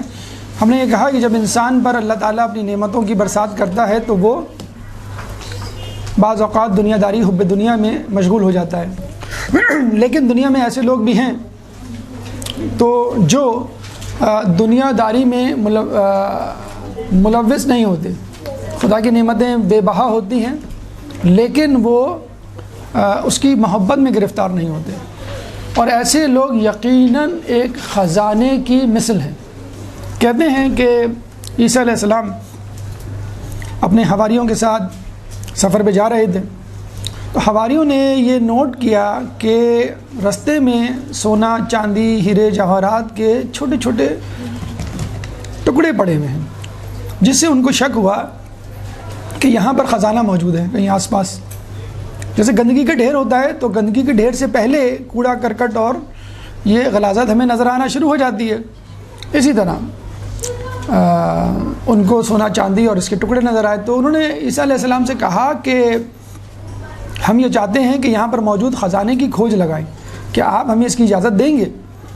تو عیسیٰ علیہ السلام نے کہا کہ ٹھیک ہے، تم اس خزانے کی کھوج لگا سکتے ہو، اور مجھے بھی اجازت دو تاکہ میں بھی اپنا خزانہ ڈھونڈ کے لاؤں۔ تو وہ بڑے حیران ہوئے کہ عیسیٰ علیہ السلام بھی ماشاءاللہ خزانے کی تلاش میں، اور یقیناً ان کا خزانہ تو ہم سے بڑا خزانہ ہوگا۔ انہوں نے کہا ٹھیک ہے، اس بہانے ان کو کم از کم جسے کہتے ہیں فرصت تو مل گئی کہ ہم اب بڑی سکون سے اور آزادی کے ساتھ خزانہ ڈھونڈیں گے۔ عیسیٰ علیہ السلام چلے گئے۔ اب عیسیٰ علیہ السلام جاتے ہیں ایک بیاباں میں، ایک جنگل میں، ایک کٹیا ہوتی ہے، جھوپڑی چھوٹی سی، دروازہ کھٹکھٹاتے ہیں، بڑھیا نکلتی ہے۔ عیسیٰ علیہ السلام کہتے ہیں میں مسافر ہوں، میرے پاس کھانے پینے کو کچھ نہیں، میں ایک رات یہاں قیام کرنا چاہتا ہوں۔ تو اس بڑھیا اجازت دے دیتی ہے۔ ان کے چہرے پہ جو نور تھا پیغمبری کا، نبوت کا، وہ پہچان گئی کہ یہ کوئی بڑی شخصیت ہے، گفتگو سے، ان کے عادات و اطوار سے۔ اور کھانے کے بعد انہوں نے پوچھا بھئی تمہارے کیا حال ہے، تم کیسے یہاں رہ رہی ہو، کون تمہارے ساتھ رہتا ہے، اور زندگی کیسی گزر رہی ہے؟ تو اس بڑھیا نے کہا کہ بھئی ہماری بڑی غربت میں زندگی گزر رہی ہے، اور میرا ایک بیٹا ہے، اس کی بھی یہی حالت ہے، جوان بیٹا ہے، میری تو شدید خواہش ہے کہ میں اس کی جلد از جلد شادی کروں، لیکن کیا کریں، ہم غربت میں اپنے کھانے پینے ہی کو پورا نہیں کر پاتے، تو ہم شادی بیاہ اور باقی چیزوں کی کیا سوچیں۔ اس دوران ان کا بیٹا آ جاتا ہے بڑھیا کا، تو لکڑہارا تھا وہ بیسیکلی، اور اس کی پیٹھ پر چند جو ہے جھاڑیاں تھیں، تو وہ جنگل سے جو کاٹ کے لاتے ہیں لکڑہارے۔ تو اس لڑکے سے پوچھا بھی تمہارے کیا حالات ہیں اور کیسی گزر رہی ہے؟ اس نے بھی اپنی ماں کی طرح کہا بہت بری گزر رہی ہے، اور کھانے پینے کو پورا نہیں ہوتا، ہم کیا سوچیں۔ تو شادی کی بات نکلی تو وہ مسکرا کے رہ گیا، کہنے لگا کہ یہ بھی ایک بہت بڑی خواہش ہے اور یہ بھی پوری نہیں ہوگی، اور آج تو اس خواہش نے مجھے بے عقل کر دیا ہے، اور مزید اضافہ ہو گیا اس کی خواہش میں۔ اس نے کہا کیسے؟ کہ آج میں آ رہا تھا تو بادشاہ کی سواری گزر رہی تھی، تو میں نے دیکھا کہ بادشاہ کے ساتھ اس کی شہزادی بھی بیٹھی ہوئی، اس کو دیکھ کے میں اس کے عشق میں گرفتار ہو گیا، اور میں اب سوچ رہا ہوں میں اسے شادی کروں۔ تو ویسے بھی خواہش کرنے میں کیا ہے، ہزاروں خواہشیں ایسی کہ ہر خواہش پہ دم نکلے، بہت نکلے میرے ارماں لیکن پھر بھی کم نکلے۔ خواہش کرنے میں کیا ہے، پوری تو ہونا نہیں ہے۔ تو بڑی آہ بھری اس نے لمبی سی۔ تو عیسیٰ علیہ السلام نے کہا کہ کیا تم سنجیدہ ہو؟ اگر تم سنجیدہ ہو تو میں بات آگے بڑھاؤں۔ تو وہ بڑا حیران ہوا کہ بھئی یہ کیا بات کر رہے ہیں۔ تو اس کی ماں نے کہا کہ یہ مجھے بڑے بزرگ نظر آتے ہیں، اور یہ ہو سکتا ہے تمہارا کام کر دیں، تم ان سے کہو تو کوشش کرنے میں کیا حرج ہے۔ تو عیسیٰ علیہ السلام سے اس نے کہا کہ ٹھیک ہے میں تیار ہوں، تیار تو میں ہوں، لیکن مطلب یہ ہے کہ آپ جو کہیں کیا کرنا ہوگا مجھے۔ کہنے لگا تم جاؤ بادشاہ کے پاس اور اس سے کہو کہ میں تمہاری بیٹی سے شادی کرنا چاہتا ہوں، ایز سمپل ایز دیٹ۔ یہ چلا گیا، دربان بیٹھے ہوئے تھے، کھڑے ہوئے تھے وہاں پر بادشاہ کے محل میں۔ یہ گیا، لکڑہارے کا ڈریس آپ کو معلوم ہے کیسا ہوتا ہے، پاکستان میں بھی ماشاءاللہ کچھ ایسے ہوٹلز اور ایسے کمپلیکسز ہیں اسپورٹس کے جہاں پہ آپ چپل پہن کے نہیں جا سکتے، جوتے پہن کے آپ کو جانا ہوتا ہے۔ دبئی میں اور دوسری جگہوں پہ کچھ ایسی جگہیں ہیں، امریکہ یورپ میں آپ سوٹ میں جا سکتے ہیں آپ جو ہے وہ، اور کسی ڈریس میں نہیں جا سکتے۔ بہرحال تو یہ دربان کو جب اس نے کہا، دربان نے کہا تم کہاں جا رہے ہو، کیا لینے جا رہے ہو؟ کہنے میں بادشاہ کی بیٹی کا رشتہ لینے جا رہا ہوں اپنے لیے۔ اچھا وہ غصے میں آنے کی بجائے ہنس کے لوٹ پوٹ ہو گئے کہ یہ کیا باتیں کر رہا ہے۔ اچھا اس پہ غصہ آنے کی بجائے، اس کو مارنے کی بجائے انہوں نے کہا کہ چلو ہم جو ہیں وہ جو ہم کہتے ہیں نا زبان اور اردو زبان میں مزے لیتے ہیں اس کو لے چلتے ہیں اندر، بھرے دربار میں بادشاہ کے سامنے پیش کریں گے، جب یہ جملہ کہے گا تو سب ہنس کے لوٹ پوٹ ہو جائیں گے، اور بادشاہ جو ہے وہ بھی ہنس کے لوٹ پوٹ ہو جائے گا۔ اچھا اس زمانے میں یہ ہوتا تھا کہ جو بادشاہ کو ہنساتا تھا، خوش کرتا تھا، تو وہ شخص بادشاہ سے پیسے یا تحفہ مانگتا تھا کہ دیکھیں میں نے آپ کے چہرے پہ مسکراہٹ لانے کا ذریعہ بنا میں، اور مجھے کچھ انعام دیجیے۔ تو اس نے کہا اس بہانے میں کچھ انعام مل جائے گا بادشاہ سے۔ ہم نے بادشاہ کو خوش کیا، ابھی چلے گئے بادشاہ کے سامنے۔ تو بادشاہ نے کہا بھئی کیا چاہتے ہو؟ انہوں نے کہا میں تمہاری بیٹی کا رشتہ چاہتا ہوں۔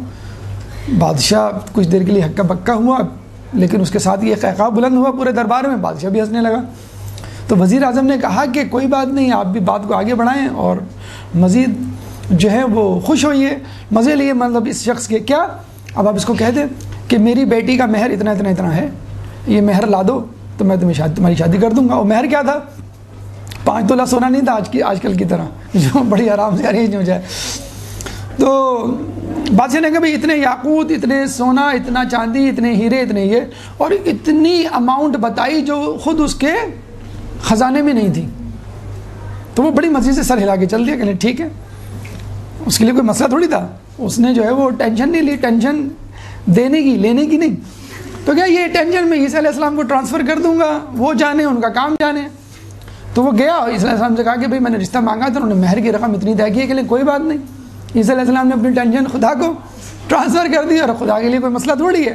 اب یہ کہ بیاباں میں عیسیٰ علیہ السلام نے کہا کہ بھائی تم دعا مانگو، میں دعا مانگتا ہوں، تم جو ہے یہ پتھر کنکر جتنے بھی پڑے ہوئے ان کو بوری میں ڈالنا شروع کر دو، ایک تھیلی لے گئے تھے اپنے ساتھ, ڈالنا شروع کیا.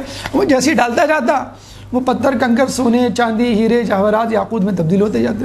اچھا, اس قسم کا موقع خود مولا علی کے حوالے سے ملتا ہے. کوفے کی مسجد میں کچھ لوگوں نے ان کو کہا کہ آپ ہمارے لیے کوئی معجزہ دکھائیے. انہوں نے معجزہ دکھایا, یعنی ہاتھ بلند کیے تو آس پاس کے پتھر کنکر جو ہے ہیرے جواہرات یاقوت میں تبدیل ہو گئے. تو نبی کے لیے ولی کے لیے کوئی مشکل تھوڑی ہے. اب یہ پتھر ڈال کر تھیلی لے کے وہ بادشاہ کے پاس پہنچ گیا بوری لے کر. جب اس نے بوری الٹی تو پتہ چلا کہ اس کے خزانے میں بھی اتنے قیمتی پتھر ہیرے جواہرات نہیں ہوں گے. اب وزیر وغیرہ جو ہے ان کے دلوں میں لالچ آ گیا. انہوں نے کہا کہ اس سے کہیے کہ ایک اور مرتبہ اتنا مہر لے کر آؤں تو اس بہانے آپ کے خزانے میں اضافہ تو کریں گے. ایک اور مرتبہ اتنا ہی مہر چاہیے تب میں شادی کروں گا. دوبارہ گیا عیسیٰ علیہ السلام سے بھولے پن میں کہا کہ بھائی انہوں نے ایک اور اتنا ہی مہر مانگا ہے. کہنے کوئی بات نہیں. پھر وہیں گئے, پھر کہا کہ یہ پتھر کنکر جتنے بھی ہیں بوری میں ڈالنا شروع کرو. انہوں نے ڈالنا شروع کیے, پھر وہی ہیرے جواہرات یاقوت میں تبدیل ہو گئے. وہ دوبارہ لے کے گیا اور پھر بوری الٹ دی, پھر وہی ماشاءاللہ خزانہ. تو وزیروں نے کہا کہ لگتا ہے اس کا تعلق کسی ایسی شخصیت سے جو اس کو یہ دے رہا ہے, کیونکہ اس کی حالت سے تو نہیں لگتا. اس سے پوچھا گیا تو اس نے کہا یہ میرے گھر جو ہے وہ نبی عیسیٰ ٹھہرے ہوئے. تو وہ سمجھ گیا بھائی عیسیٰ علیہ السلام کی ہم پیشکش دیکھا جائے تو یہی وہ اس کے ولی ہیں. تو انہوں نے کہا کہ اس سے رشتہ کرنے میں کوئی قباحت نہیں, کیونکہ جب یہ پتھر کنکر کو ہیرے بنا سکتا ہے تو آپ کی سلطنت کو بھی بچا سکتا ہے. آپ کی بیٹی کو بھی جسے کہتے ہیں سونے میں تول دے گا, یہ سونے کا نوالا کھلائے گا, اس میں کیا حرج ہے. تو بادشاہ نے کہا ٹھیک ہے, تم اپنے نبی عیسیٰ کو بولو کہ وہ آئیں اور تمہارا نکاح پڑھیں. اور عیسیٰ علیہ السلام آئے, ان کا نکاح پڑھا اور شہزادہ شہزادی کی شادی, لکڑہارے اور شہزادی کی شادی ہو گئی. دوسرے دن بادشاہ کو ہارٹ اٹیک یعنی طبیعت خراب ہوئی اس کی, اور وہ اسی دن مر گیا بیچارہ. تو ظاہر سی بات ہے کوئی اور تو نہیں تھا, یہی تھا, ایک بیٹی تھی اور یہ داماد, تو اس کے ہاتھ میں پوری سلطنت آ گئی. تو اب شہزادہ شہزادی یعنی بادشاہ اور ملکہ بن گئے اور ہنسی خوشی رہنے لگے. یہاں پہ عموماً دنیاوی کہانی ختم ہو جاتی ہے. ٹھیک ہے, میں نے ایک جگہ یہ واقعہ پڑھا تو سب نے کہا سبحان اللہ. میں نے کہا سبحان اللہ مت پڑھیے, ابھی کہانی ختم نہیں ہوئی, ابھی بریک آیا ہے. تو دنیاوی کہانی ختم ہو جاتی ہے, یا فلم یا ڈرامہ یا افسانہ یہاں ختم ہو جاتا ہے.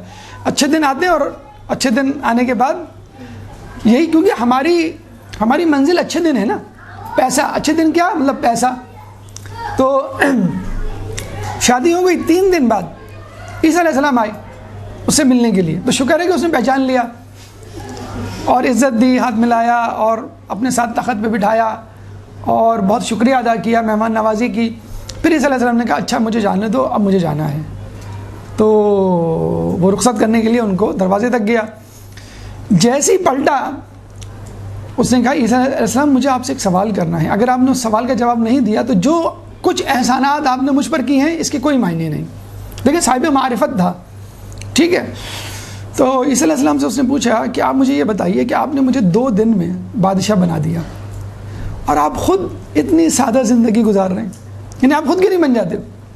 ہمارے معاشرے میں بھی ایسے لوگ ہیں نا, فلاں کو مشورہ دیں گے فلاں کو مشورہ دیں گے تو بیگمات ناراض ہوتی ہے, خود تو کچھ کرتے نہیں ہیں, لوگوں کو مشورے دیتے پھرتے ہیں. فلاں کا یہ کام کروا دیا, فلاں کا یہ کام کروا دیا, اور خود جو ہیں وہ بیٹھے ہوئے. تو عیسیٰ علیہ السلام سے کہا کہ آپ نے 2 دن میں مجھے بادشاہ بنا دیا, آپ خود کیوں نہیں بن جاتے. عیسیٰ علیہ السلام نے کیا کہا اللہ تعالیٰ نے اس سے بڑی سلطنت آخرت میں میرے لیے رکھی ہوئی ہے, اور جہاں تک بات ہے ان نعمتوں کا جس سے تم اس وقت استفادہ کر رہے ہو ان سے اور لطف اٹھا رہے ہو, اس کے بدلے میں اللہ نے اس وقت مجھے ایسی روحانی لذتیں دی ہوئی ہیں کہ جن میں اتنا مشغول ہوں کہ مجھے فرصت ہی نہیں ہوتی دنیا کی نعمتوں سے لطف اندوز ہونے کی. 2 عالم سے کر دی ہے بیگانہ دل کو, عجب چیز ہے لذت آشنائی. کہ جب آدمی خدا کی محبت خدا کے عشق میں گرفتار ہو تو یہ تمام چیزیں اس کے جسے کہ لیں کوئی حیثیت نہیں رکھتی. مقداد بن اسود آئے تھے مولا کے پاس کہ مولا غربت فقر و فاقہ کا مارا ہوا ہوں, کچھ دے دیجئے. تو مولا نے پتھر اٹھایا دیا تو وہ سونے میں تبدیل ہو گیا. مقداد تھوڑا سا ٹکڑا توڑ کے چلے گئے, واپس آئے کچھ دنوں بعد, مولا پھر پریشانی کا شکار ہوں, کچھ دے دیجئے. مولا نے پھر پتھر اٹھایا, ہاتھ میں رکھا, وہ پتھر سونے میں تبدیل ہو گیا, پھر ٹکڑا توڑا, پھر چلے گئے. تیسری مرتبہ آئے, شرمندہ. مولا شرمندگی ہوتی ہے بار بار مانگتے ہوئے, آپ مجھے سکھا کیوں نہیں دیتے, سونا بنانا سکھا کیوں نہیں دیتے. یہ بھی بڑا اچھی جسے کہتے ہیں بڑا اچھا کوسچن, بہت اچھی جسے کہتے ہیں کہ پیش رفت کہ میں خود ہی بنا لوں. تو مولا علی نے کہا اس کے لیے تو تمہیں ہمارے ساتھ رہنا ہوگا، ٹریننگ حاصل کرنی ہوگی نا، جیسے ڈاکٹرز ہاؤس جاب کرتے ہیں یا انجینئر یا اپرینٹسشپ کرتے ہیں، تمہیں ہمارے ساتھ رہنا ہوگا۔ مقداد نے کہا کوئی بات نہیں، سونا سیکھنے کے لیے آدمی جو ہے وہ دنیا کی پاتال میں چلا جائے۔ کہنے ٹھیک ہے میں رہ لیتا ہوں۔ تو وہ سیکھنے لگے، تیسرے دن کے اختتام پر جانے لگے مقداد بغیر کچھ کہے۔ مولانا نے کہا کہاں جا رہے ہو؟ نا واپس اپنی زندگی میں۔ کہنے لگے کہ اپنے گھر۔ کہنے لگے ابھی تو میں نے تمہیں سونا بنانا سکھایا ہی نہیں۔ تو مقداد نے کہا اب مجھے اس کی ضرورت نہیں، میں نے آپ کے ساتھ رہ کے وہ معنوی لذات حاصل کر لی ہیں کہ اب دنیا کی لذت کی کیا مجھے فکر۔ بی بی فضہ سے کسی نے کہا کہ فضہ تم بہت خوش قسمت ہو کہ اہل بیت کے گھرانے کی خادمہ، تمہاری جنت تو پکی۔ تو بی بی فضہ نے کہا ارے بدبخت، جو اہل بیت کی گھرانے کی خادمہ ہو اس کو جنت کی کیا ضرورت، یہ خود کیا جنت سے کم ہے؟ رسول کے ساتھ صحابی جا رہے تھے، کہنے لگے کہ میرے سامنے میرے نزدیک پتھر اور سونا برابر ہے، یعنی جو سامنے پتھر پڑا ہوا ہے یہ سونا ہو یہ پتھر ہو میرے لیے کوئی حقیقت نہیں رکھتا، میرے سامنے میرے نزدیک سونا اور پتھر برابر ہے۔ رسول نے کہا اب تم آزاد مرد ہو، اب تم آزاد ہوئے دنیا کی غلامی سے۔ تو جب آپ کے سامنے آئی فون ایکس اور نوکیا 3310 برابر ہو جائیں، اور جب آپ کے سامنے اسکوٹر اور لینڈ کروزر برابر ہو جائے، تب آپ سمجھ لیجئے کہ آپ اس دنیا کی محبت سے آزاد ہو گئے۔ درود پڑھ دے محمد والے محمد۔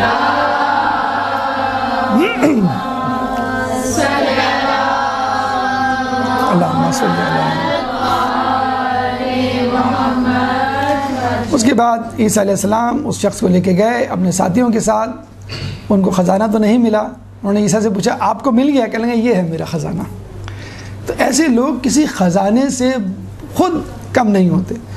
تو جب عیسیٰ علیہ السلام نے یہ کہا تو وہ شخص لکڑہارے کا لباس پہن کر عیسیٰ علیہ السلام سلطنت کو لات مار کے عیسیٰ علیہ السلام کے ساتھ چلا گیا۔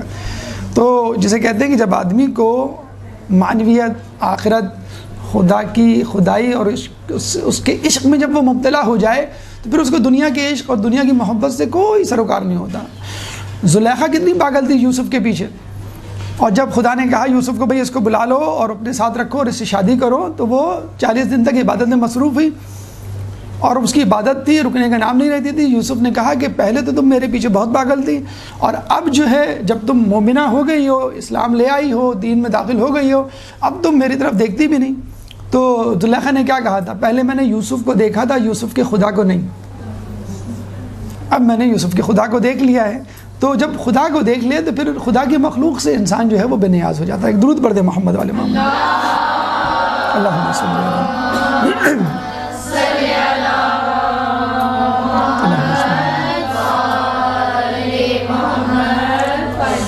دیکھیے اتنے بڑے بلند مقام و مرتبہ کے حامل ہونے کے باوجود انسان میں کچھ نہ کچھ فخر، غرور، تکبر آ ہی جاتا ہے، لیکن عیسیٰ علیہ السلام کی عظمت کو سلام کہ انہوں نے اتنے بلند مقام کو حاصل کرنے کے باوجود بھی تواضع و انکساری کا دامن نہیں چھوڑا۔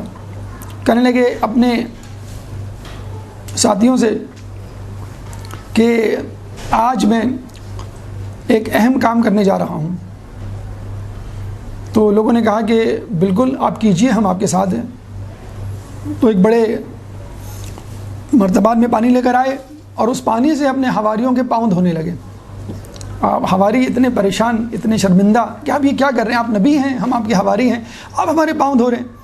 تو عیسیٰ علیہ السلام نے کہا کہ جو بڑا ہوتا ہے اسی کو تو تواضع انکساری کا مظاہرہ کرنا پڑتا ہے، چھوٹا تھوڑی کرتا ہے، چھوٹا تو ہوتا ہی کم تر ہے بیچارہ، وہ کیا تواضع انکساری کا، جو بڑا ہوتا ہے اس کو تو تواضع انکساری کا مقابلہ اظہار کرنا پڑتا ہے، اور میں تمہارے ساتھ تواضع انکساری کر رہا ہوں اور تمہارے پاؤں دھو رہا ہوں تاکہ تم آگے اپنے سے کمتر لوگوں کے پاؤں دھو اور ان سے تواضع انکساری کا مظاہرہ کو مٹا دے اپنی ہستی کو اگر کچھ مرتبہ چاہے کہ دانہ خاک میں مل کر گلے گلزار ہوتا ہے۔ کافی کی ایک روایت ہے کہ حکمت کی تعمیر و ترقی تواضع سے ہوتی ہے نہ کہ تکبر سے، اور زراعت نرم زمین میں ہوتی ہے نہ کہ پہاڑ پر۔ حقیقت ہے کہ زمین کو پہلے آپ کو نرم کرنا پڑتا ہے ہل چلا کے، تبھی تو وہ بیج ڈالنے کے بعد آپ کو پودا دیتی ہے۔ سخت زمین یا چٹان پر تو کوئی پودا نہیں اگتا۔ اور یہ بھی کہا جاتا ہے، ایک اور مثال دی جاتی ہے کہ جو درخت پھل سے لدا ہوا ہوتا ہے اس کی شاخیں جھکی ہوئی ہوتی ہیں۔ مولا کیا فرماتے ہیں کہ اکڑنا تو مردے کی پہچان ہے، جو زندہ ہوتا ہے وہ تو جھک کے اور تواضع سے ملتا ہے، اکڑنا جو ہے وہ مردے کی پہچان ہوتی ہے۔ اس کا مطلب ہے آپ مردہ ہیں، آپ ڈیڈ ہیں، آپ کو فکر ہی نہیں آس پاس کے لوگوں کی۔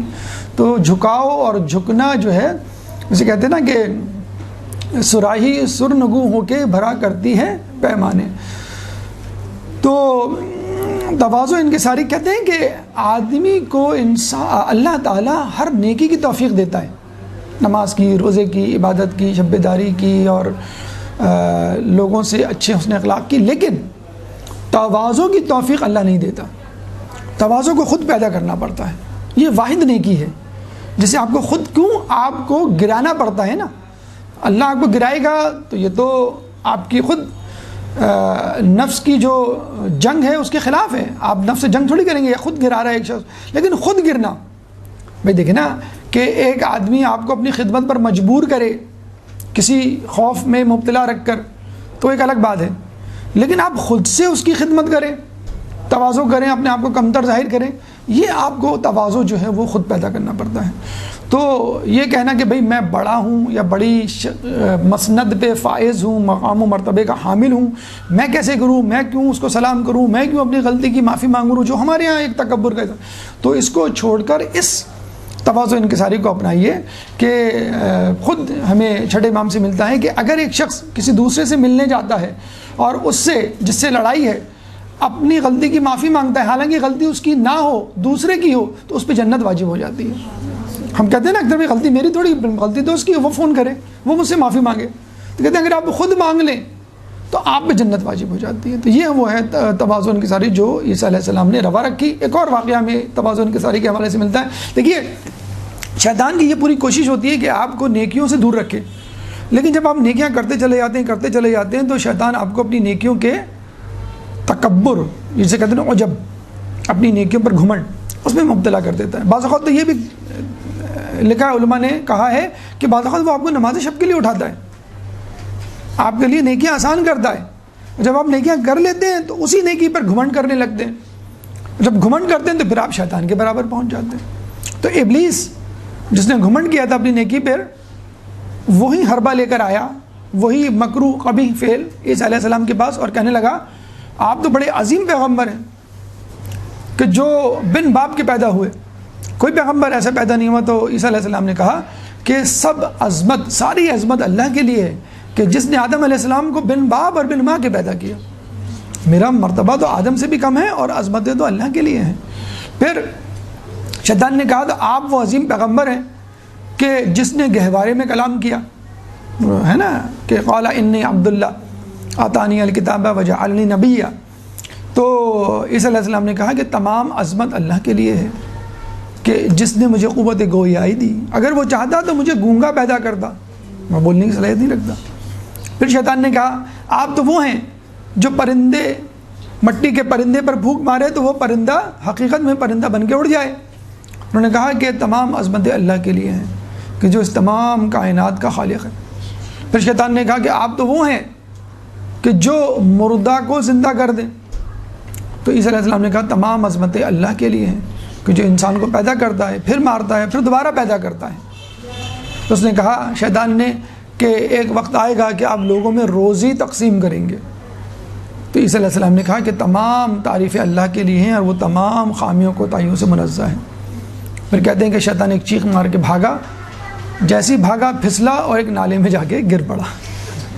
تو یہ ہے وہ تواضع انکساری اور وہ طریقہ کار جو ہمیں اپنانا چاہیے۔ اگر کوئی آپ کی تعریف کرے تو آپ کیا کہیں کہ یہ اللہ کی دین ہے۔ سلیمان علیہ السلام کی سلطنت کے متعلق اگر کوئی شخص کہتا کہ کیا بڑی سلطنت ہے، کیا نیکیاں ہیں، کیا نعمتیں ہیں، کیا خوبیاں ہیں جن کے آپ حامل، تو وہ کیا کہا کرتے تھے ھذا من فضل ربی۔ اکثر آپ مکانوں پہ، زیر تعمیر مکانوں پہ لکھا ہوا دیکھتے ہیں نا، ھذا من فضل ربی، وہ یہی ہے کہ یہ سب کچھ میرے اللہ کا فضل ہے، یعنی میں اس قابل ہوئی نہیں، یہ تو اللہ ہے کہ جس نے جو ہے مجھے یہ سب کچھ دیا ہوا ہے. تو یہ وہ تواضع انکساری ہے جو ہمیں اپنی زندگی میں جاری و ساری رکھنی چاہیے. ایک درود پڑھ دیں محمد والے محمد پہ. اللہم صلی اللہ علیہ وسلم.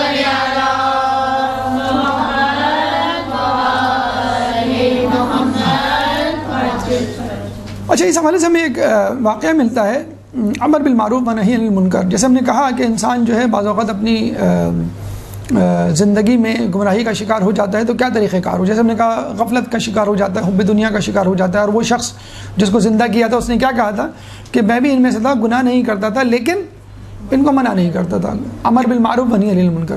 تو ایک بہت بڑا جسے کہتے ہیں آج کل کی دنیا میں دیکھا جائے جو موٹیویشن ہوتی ہے کہ بھئی کوڑا نہ پھیلائیں, صفائی کریں, بجلی کم استعمال کریں, پانی نہ زیادہ ضائع کریں. یہ جو ٹی وی پہ اور دیگر ویب سائٹس پہ اخباروں میں اشتہارات چلتے ہیں یہ بھی امر بالمعروف و نہی عن المنکر کا ایک انداز ہے. تو اس شخص کو جو عذاب ہوا عمل بالمعروف و نہی عن المنکر کے نہ کرنے کی وجہ سے. لیکن اس میں بہت سی حکمتیں ہیں جو ملحوظ خاطر ہونی چاہیے. انشاءاللہ اس پہ پورا ایک درس کا عنوان بن سکتا ہے اور اس پہ گفتگو سیر حاصل ہو سکتی ہے. یہاں بس ایک واقعہ سیرت عیسیٰ علیہ السلام کے حوالے سے جس سے آپ کو اندازہ ہوگا کہ ہمیں امر بالمعروف و نہی عن المنکر کرتے ہوئے کن چیزوں کا خیال رکھنا چاہیے. بہت ایک اہم پوائنٹ, ایک نقطہ جو ضروری ہے جاننا ہر کسی کے لیے جو یہ کام کرتا ہے. عیسیٰ علیہ السلام نے اپنے 2 حواریوں کو شہر ملک انطاکیہ بھیجا کہ وہاں کے بادشاہ کو جا کے تبلیغ کریں. یہ دونوں گئے. اب یہ دونوں جاتے ہی بادشاہ کے سامنے جسے کہتے ہیں کہ پھٹ پڑے کہ تم مشرک ہو اور تم جو ہے وہ ایک عظیم گناہ کے مرتکب ہوئے ہو, جلد سے جلد اپنی توبہ کر لو ورنہ اللہ تعالیٰ تمہیں عذاب دے گا. اور اپنے تمام وزراء کو اور عوام کو جو ہے وہ شرک کرنے سے منع کرو. تو بادشاہ نے جب سنا تو بڑا غصہ ہوا کہ بھئی یہ کون ہے جو مجھے سکھا رہے ہیں کہ کیا کرنا چاہیے کیا نہیں کرنا چاہیے. اس نے ان دونوں کو زندان میں ڈال دیا.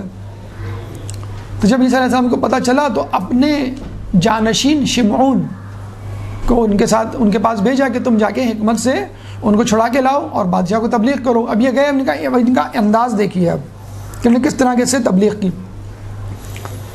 جب شہر کے دربان کے پاس پہنچے تو کہنے لگے میں ایک مسافر ہوں, آپ لوگوں کے ملک, آپ لوگوں کے بادشاہ اور آپ لوگوں کے مذہب کے چرچے سن کر یہاں آیا ہوں اور مجھے آپ کا مذہب بڑا پسند ہے اور میں چاہتا ہوں آپ کے شہر میں, آپ کے عبادت گاہوں میں اس عظیم مذہب کی اس عظیم مذہب کے لیے اپنے آپ کو وقف کروں اور اس خدا کی عبادت کروں جس کی آپ کرتے ہیں. وہ بڑے خوش ہوئے, بادشاہ کے پاس لے گئے. بادشاہ نے کہا تو بڑی اچھی بات ہے, کوئی غیر ملکی ایک مسافر آیا ہے اور ہمارے مذہب کی تعریف کر رہا ہے اور پھر ہمارے مذہب کو اپنے ملک میں جا کے پھیلائے گا. تو اس نے بادشاہ کو یہی کہا کہ میں آپ کے خدا کی عبادت کرنا چاہتا ہوں, مجھے بڑا پسند ہے, میں نے بڑے چرچے سنے ہیں. تو بادشاہ ان کو اپنے ساتھ لے جانے لگا شمعون کو, اور وہ ان کے ساتھ بظاہر جسے کہتے ہیں تقیہ کرنے لگے ہوئے اور اس میں وہ عبادت کرنے لگے بظاہر. جب انہوں نے بادشاہ کو جسے کہتے ہیں کہ شیشے میں اتار لیا تو پھر بادشاہ سے کہا کہ میں نے سنا ہے کہ 2 افراد یہاں پہ زندان میں ہیں تو میں ان سے ملنا چاہتا ہوں. انہوں نے کہا ہاں چلو, وہ ہمارے مذہب کے نہیں ہیں. تو اس نے کہا ٹھیک ہے, اگر مذہب کے نہیں ہیں تو ہم ان کو اپنے مذہب کی طرف لے آئیں گے. اب یہ شمعون گئے بادشاہ کے ساتھ ان دونوں قیدیوں کے پاس جو کہ اصل میں عیسیٰ کے حواری تھے اور اس کے بھی دوست تھے. اسے پوچھا بھائی تم کس مذہب پہ ہو اور تمہارے مذہب کی کیا خصوصیات ہیں, اور اشارہ بھی کر دیا, پہچان تو گئے تھے وہ شمعون کو. شمعون نے اشارہ کر دیا کہ بھائی تم خاموش رہنا, جیسے میں کہوں ویسے ہی میری ہاں میں ہاں ملانا. انہوں نے کہا بھائی تمہارے مذہب کی کیا خصوصیات ہیں اور کس بنا پہ تم کہتے ہو کہ ہمارا مذہب حق ہے. انہوں نے کہا کہ بھائی ہمارے مذہب کے چند معجزات ہیں جس کی بنا پر ہم سمجھتے ہیں کہ یہ ہمارا مذہب حق ہے. کہہ لیں گے تم کیا کر سکتے ہو؟ کہہ لیں گے ہم جو ہے نابینا کو بینا بنا سکتے ہیں. تو شمعون نے کہا کہ یہ تو میں بھی کر سکتا ہوں. عیسیٰ علیہ السلام کے وہ بھی ہماری, یہ بھی ہماری. تو جو عیسیٰ علیہ السلام میں صلاحیت وہ ان میں صلاحیت بوسیلہ عیسیٰ. تو نابینا کو لایا گیا, ان دونوں نے اس کو بینا کر دیا. شمعون نے کہا ایک اور نابینا کو لاؤ, انہوں نے نابینا کو بینا کر دیا. کہہ لیں گے دیکھو ہم بھی تو کر سکتے ہیں, تو ہمارا مذہب اور تمہارا مذہب جو ہے وہ کیسے جسے کہتے ہیں کہ برابر ہو گیا, یا تم کیسے فوقیت دے سکتے ہو کہ تمہارا مذہب سچ ہے. انہوں نے کہا اور کچھ, کہ ہم اپاہج کو صحیح سالم کر سکتے ہیں. انہوں نے کہا بلاؤ, کہ لنگڑے کو بلایا, انہوں نے ہاتھ پھیرا اس کی ٹانگ پہ تو اس کی ٹانگ آ گئی اور وہ چلنے لگا. انہوں نے ایک اور کو بلایا, ایک اور لنگڑے کو, اپاہج کو, تو شمعون نے بھی ایسے ہی کیا اور وہ چلنے لگا۔ اس طرح کرتے کرتے بات یہاں تک پہنچی کہ شمون نے کہا کہ تم اور کیا کر سکتے ہو؟ تو انہوں نے کہا کہ ہم دونوں یعنی ہم لوگ ہمارے مذہب کے مطابق ہم مردے کو زندہ کر سکتے ہیں۔ تو شمون نے کہا یہ نہیں کر سکتا میں، یہ تو بہت بڑا کام ہے، نابینا کو بینا، مبروس کو صحیح اور اپاہج کو سالم، لیکن یہ جو ہے نا مردے کو زندہ، یہ میرے بس میں نہیں ہے۔ تو بادشاہ سے کہا یہ تو واقعی میں نہیں کر سکتا۔ پھر اس نے کہا شمون نے بادشاہ سے کہا یہ تو حقیقت میں نہیں کر پائے گا، ہم اس کو چیلنج کرتے ہیں کہ اگر اس نے یہ کر دیا تو ہم اس کے مذہب کو اختیار کر لیں گے، اور سب سے پہلے ہم اس کو کہیں گے کہ تمہارے بیٹے کو زندہ کریں۔ وہ 1 ہفتے پہلے اس کا انتقال ہوا تھا بادشاہ کے بیٹے کا۔ بادشاہ خوش ہو گیا، اس کا اکلوتا بیٹا تھا، اگر بیٹا زندہ ہو گیا تو میں ساری سلطنت اس کو دے دوں گا، ولیعہد بن جائے گا، میری سلطنت میرے پاس رہے گی، میرے خاندان میں رہے گی۔ تو شمون نے کہا کہ ہاں ہم یہ نہیں کر سکتے، اگر تم نے یہ کر دیا اور بادشاہ کے بیٹے کو زندہ کر دیا تو پھر ہم سب تمہارے مذہب پہ آ جائیں گے۔ 100% یقین تھا بادشاہ کو کہ ایسا نہیں ہو سکتا، اور شمون نے یہ تسلی بھی دے دی اگر ہو بھی گیا تو اس میں کیا قباحت، تمہارا بیٹا زندہ ہو جائے گا، بیٹے کی محبت میں آدمی سب کچھ کر گزرتا ہے۔ تو اس نے کہا کہ ٹھیک ہے تم کرو۔ انہوں نے دعا کی، اور دعا کرنے کے بعد کہا کہ جاؤ قبرستان میں اس کی قبر کے پاس۔ ابھی سب گئے اس کی قبر کے پاس، تو ان کا بیٹا بیٹھا ہوا تھا قبر سے اٹھ کر، اور ساری دھول مٹی اس پہ لگی ہوئی تھی۔ اس کو لے کر آیا، اس کو غسل دیا، کپڑے وپڑے پہنائے، اور بالکل صحیح سالم جس طرح عام زندگی میں جس عمر میں جس حالات میں جن حالات میں وہ گیا تھا انہی حالات میں واپس آ گیا۔ تو بادشاہ بہت خوش ہوا۔ تو شمون نے کہا اب اس میں کیا حرج ہے، ہم ان کا مذہب قبول کر لیں، اگر ہمارے اندر یہ طاقت آ جاتی ہے تو یہ تو بڑا مضبوط مذہب ہوا۔ تو کہتے ہیں کہ پھر بادشاہ سمیت پوری عوام جو ہے وہ مذہب عیسیٰ پر آ گئی۔ تو دیکھیں یہ ہے حکمت عملی۔ تو ہم بھی اکثر یہ کرتے ہیں نوجوان نسل کے ساتھ یا بچوں کے ساتھ کہ جب بھی وہ کوئی کام کر رہے ہوتے ہیں ان کو ڈانٹ رہے ہوتے ہیں، اور ان کو جو ہے سزا دینے پہ تل آتے ہیں فوراً، کہ جیسے وہ نماز نہیں پڑھ رہے یا نماز میں تاخیر کر رہے ہیں یا ٹی وی دیکھ رہے ہیں یا کچھ کر رہے ہیں، ان کے گیمز میں جس ایکٹیویٹی میں وہ انوالو ہیں آپ بھی انوالو ہو جائیں۔ انہوں نے کہا بیٹے کیا کرو، چلو میں بھی کرتی ہوں یا میں بھی تمہارے ساتھ کھیلتا ہوں۔ پھر 5 منٹ بعد 10 منٹ بعد کہیں بھائی چلو نماز کا وقت ہو گیا، بھائی چلو آج ہوم ورک کا وقت ہو گیا، بھائی چلو بھائی اب سونے کا وقت ہو گیا۔ اکثر بچوں کو ہم ڈانٹ کے سلا رہے ہوتے ہیں اور وہ سو نہیں رہے ہوتے، ارد گرد منڈلا رہے ہوتے ہیں۔ تو 5-10 منٹ کی کہانی یہی جو میں نے سنائی ہے یہی سنا دیں آپ اس کو۔ کتنے واقعہ سنائے ماشاء اللہ آج، تو یہ واقعہ آپ ان کو سنا دیں، آپ دیکھیے کہ 5 منٹ کے اندر اندر ان کو جو ہے وہ نیند آ جائے گی۔ تو بچوں کی خواہش کو پورا کرنا اور اس خواہش کے بدلے اپنی کنڈیشن یا اپنی شرائط منوانا بہت آسان کام ہے، بہت اچھا طریقہ ہے نعم البدل جسے کہتے ہیں، کہ بچوں کو راہ راست پہ لانے کا بھی اور ان کو باغی ہونے سے بچانے کے لیے۔ تو یہ وہ حکمت کی تبلیغ کی جس کی وجہ سے شمعون کی ذہانت کی وجہ سے بادشاہ اور اس کی رعایا جو ہے مسلمان ہو گئی۔ درود پڑھ دے محمد والے محمد میں۔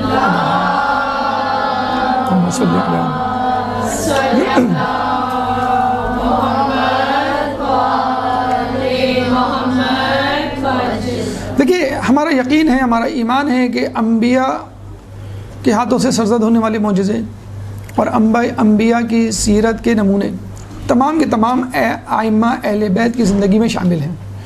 تو کوئی ایسی بات نہیں، کوئی ایسا معجزہ نہیں، کوئی ایسی نیکی، کوئی ایسی صفت نہیں جو انبیاء میں پائی جاتی ہو اور ہمارے ائمہ میں نہ پائی جاتی ہو، بلکہ بدرجہ اولا پائی جاتی ہے، کیونکہ ہمارے ائمہ انبیاء سے افضل۔ تو چند واقعات جس میں اہل بیت کا تذکر ہوتا ہے، اہل بیت ہمیں یاد آتے ہیں۔ عیسیٰ علیہ السلام ایک دفعہ ایک بازار سے گزرے، ایک جگہ سے گزرے، ایک علاقے سے گزرے، تو دیکھا ایک شخص بہت ہی پریشان حال، چہرے سے اس کی پریشانی ٹپک رہی تھی۔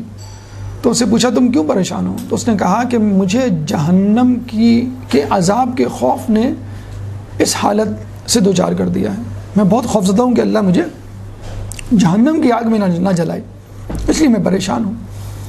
عیسیٰ علیہ السلام نے کہا کہ اگر تم جہنم کی آگ اور اس کے عذاب سے خوفزدہ ہو تو اللہ تمہیں جہنم کی آگ میں نہیں جلائے گا۔ یہ دعا کر کے آگے بڑھ گئے۔ پھر آگے گئے، ایک شخص کو اور دیکھا، وہ بھی پریشان، اور پریشانی اس کے چہرے سے ٹپک رہی تھی۔ کہتے ہیں تم کیوں پریشان ہو؟ کہنے لگے کہ میں اس لیے پریشان ہوں کہ مجھے جنت میں جانے کا لالچ ہے اور مجھے خوف ہے کہ وہ جنت میرے ہاتھ سے نہ چلی جائے۔ تو اس نے کہا اگر تمہیں جنت کی شدید خواہش ہے تو اللہ تعالیٰ تمہیں اس جنت سے محروم نہیں کرے گا۔ یہ کہہ کے عیسیٰ علیہ السلام آگے چلے گئے۔ ایک تیسرے شخص کو دیکھا، وہ بھی پریشان، لیکن اس کے چہرے پہ ایک نور موجود تھا جو باقی دونوں کے چہروں پہ نہیں تھا۔ پریشان تینوں تھے، تیسرے شخص کے چہرے پہ ایک نور تھا. عیسیٰ علیہ السلام نے کہا کہ تم کیوں پریشان؟ کہنے لگے کہ مجھے خدا کے عشق نے اس پریشانی میں مبتلا کر دیا. یعنی میرا خدا مجھ سے ناراض نہ ہو جائے. یعنی اس کو نہ جنت کی فکر تھی، نہ جہنم کی فکر تھی، نہ جہنم کے عذاب کا خوف تھا، نہ جنت کی نعمتوں کا لالچ تھا. اسے بس خدا کی محبت کی فکر تھی کہ خدا مجھ سے ناراض نہ ہو جائے. اب یہاں پہ مولا علی کا وہ قول یاد کیجئے کہ نہ میں جہنم کے عذاب کے خوف سے عبادت کرتا ہوں، نہ میں جنت کی نعمتوں کی شوق میں عبادت کرتا ہوں، بلکہ میں تو اس لیے عبادت کرتا ہوں کہ اللہ عبادت کے لائق ہے. کیونکہ جہنم کے خوف سے عبادت غلاموں کی عبادت ہے، اور جنت کے شوق میں عبادت تاجروں کی عبادت ہے، اور اللہ کی محبت میں عبادت آزاد انسان کی عبادت ہے. ایک درود پڑھ دے محمد والے محمد. اللہم صلی علی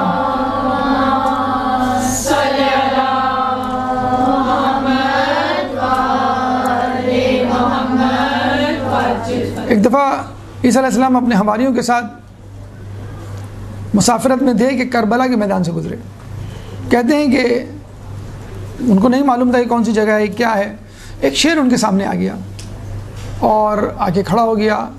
انہوں نے باعجاز خداوندی اس شیر سے کلام کیا اور یہ کہا کہ تم نے ہمارا راستہ کیوں روکا ہوا ہے، ہمیں جانے دو. تو شیر نے کہا کہ میں اس وقت تک آپ کو یہاں سے نہیں جانے دوں گا جب تک آپ حسین کے قاتل یزید پر لعنت نہیں بھیجیں گے. تو عیسیٰ علیہ السلام نے اپنے حواریوں کے ساتھ امام حسین کے قاتل یزید پہ لعنت بھیجی، پھر جا کے شیر نے ان کو راستہ دیا. یعنی معرفت حسین، معرفت کربلا انبیاء کو بھی تھی، اور کوئی بھی نبی معرفت کربلا اور معرفت حسین کے بغیر اس دنیا سے نہیں گیا. اور یہاں سے یہ بات بھی ثابت ہوتی ہے کہ جہاں پہ مودت، جہاں پہ محبت، اور جہاں پہ ولایت، اور جہاں پر نسبت اہم ہے، وہاں پہ براعت اور ایسے لوگوں سے کنارہ کشی اختیار کرنا کہ جو دشمنان اہل بیت میں شمار ہوتے ہیں. یعنی تولا اور تبرہ دونوں ضروری ہیں. اور خود لا الہ الا اللہ تولا اور تبرے کا مجموعہ ہے. بلکہ دیکھا جائے تو تبرے سے شروع ہوتا ہے. لا الہ کوئی خدا نہیں، براعت کا اظہار، تمام خداؤں سے کنارہ کشی، اور پھر الا اللہ سوائے اللہ کے. یہ ہے تولا، یعنی اللہ کی ولایت میں اور اللہ کی توحید میں داخل ہونا. پہلے خداؤں کا انکار اور پھر ایک اللہ کا اقرار. امام شیعہ فرماتے ہیں کہ کلمہ طیبہ، کلمہ توحید وہ کلمہ ہے کہ جس کی ابتدا کفر سے ہوتی ہے اور جس کی انتہا ایمان پر ہوتی ہے. یعنی پہلے آپ نے کہا کوئی خدا نہیں، پھر کہا سوائے اللہ کے، تمام خداؤں کا انکار اور اس کے بعد ایک اللہ کا اقرار. ایک درود پڑھ دے محمد والے محمد. اللہم صلی علی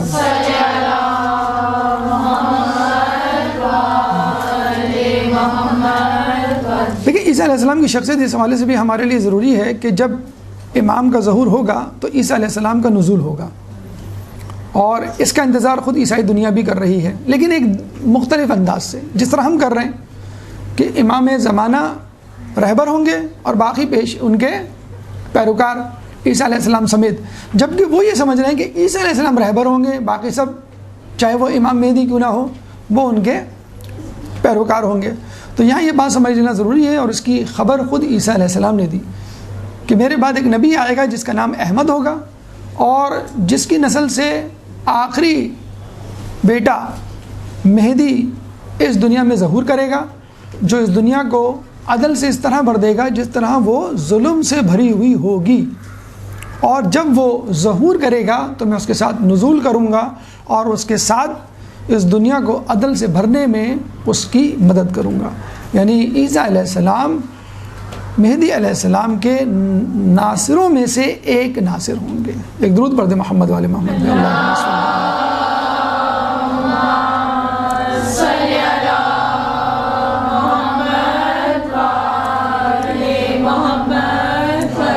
عیسیٰ علیہ السلام اپنی آخری ایام میں اپنی ماں بی بی مریم کو بہت یاد کیا کرتے تھے، اور ان کی موت کچھ اس طرح واقع ہوئی کہ دمشق کے ایک علاقے میں جب وہ حالت نماز، حالت سجدہ میں تھی تو اس نے اتنی طوالت اختیار کی کہ اس دوران ان کی روح پرواز کر گئی.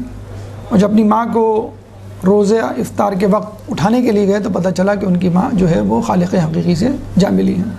پھر ان کو وہاں سے اٹھا کے لائے اور بیت المقدس میں انہوں نے ان کو دفن کیا۔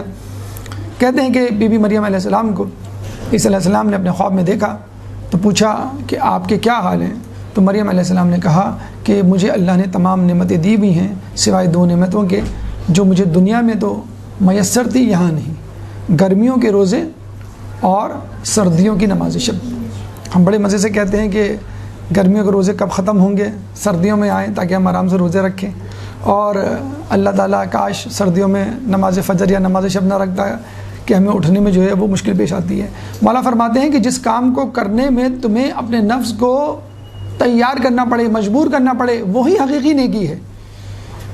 اگر آپ ٹھنڈے کمرے میں روزے رکھیں یا جسے کہتے ہیں کہ گرمیوں کی راتوں میں فجر پڑھیں تو اس کی اتنی زیادہ اہمیت نہیں ہے جتنی گرمی کی تکلیف میں روزہ رکھیں، اور سردیوں میں نرم بستر پہ سوتے ہوئے آپ جو ہیں وہ نماز شب کے لیے اٹھیں۔ کہتے ہیں کہ ایران کا ایک باکسر تھا، وہ ویٹ لفٹر تھا، اس کو کہا کرتے تھے کہ آپ اتنا وزن کیوں اٹھا لیتے ہیں، کیسے اٹھا لیتے ہیں؟ کہنے بس میں یا ابو الفضل عباس کہتا ہوں اور اٹھا لیتا ہوں۔ تو انہوں نے کہا کہ کبھی کوئی وزن اٹھاتے ہوئے تکلیف پیش آئی؟ کہیں گے ہاں پیش آتی ہے اکثر۔ کہیں کب؟ نماز فجر کے لیے ½ کلو کا کمبل اس کو اپنے چہرے سے ہٹاتے ہوئے جو ہے وہ تکلیف ہوتی ہے اور بہت مشکل ہوتا ہے۔ تو اس وقت اپنے نفس کو تیار کرنا، اپنی نیند کو توڑنا، اپنی راحت کو چھوڑنا خدا کی رضا کے لیے، خدا کی نماز کے لیے، خدا سے ملاقات کے لیے واقعی ایک بہت بڑا کام ہے۔ ایک درود پڑھ دے محمد والے محمد میں، اللہم صل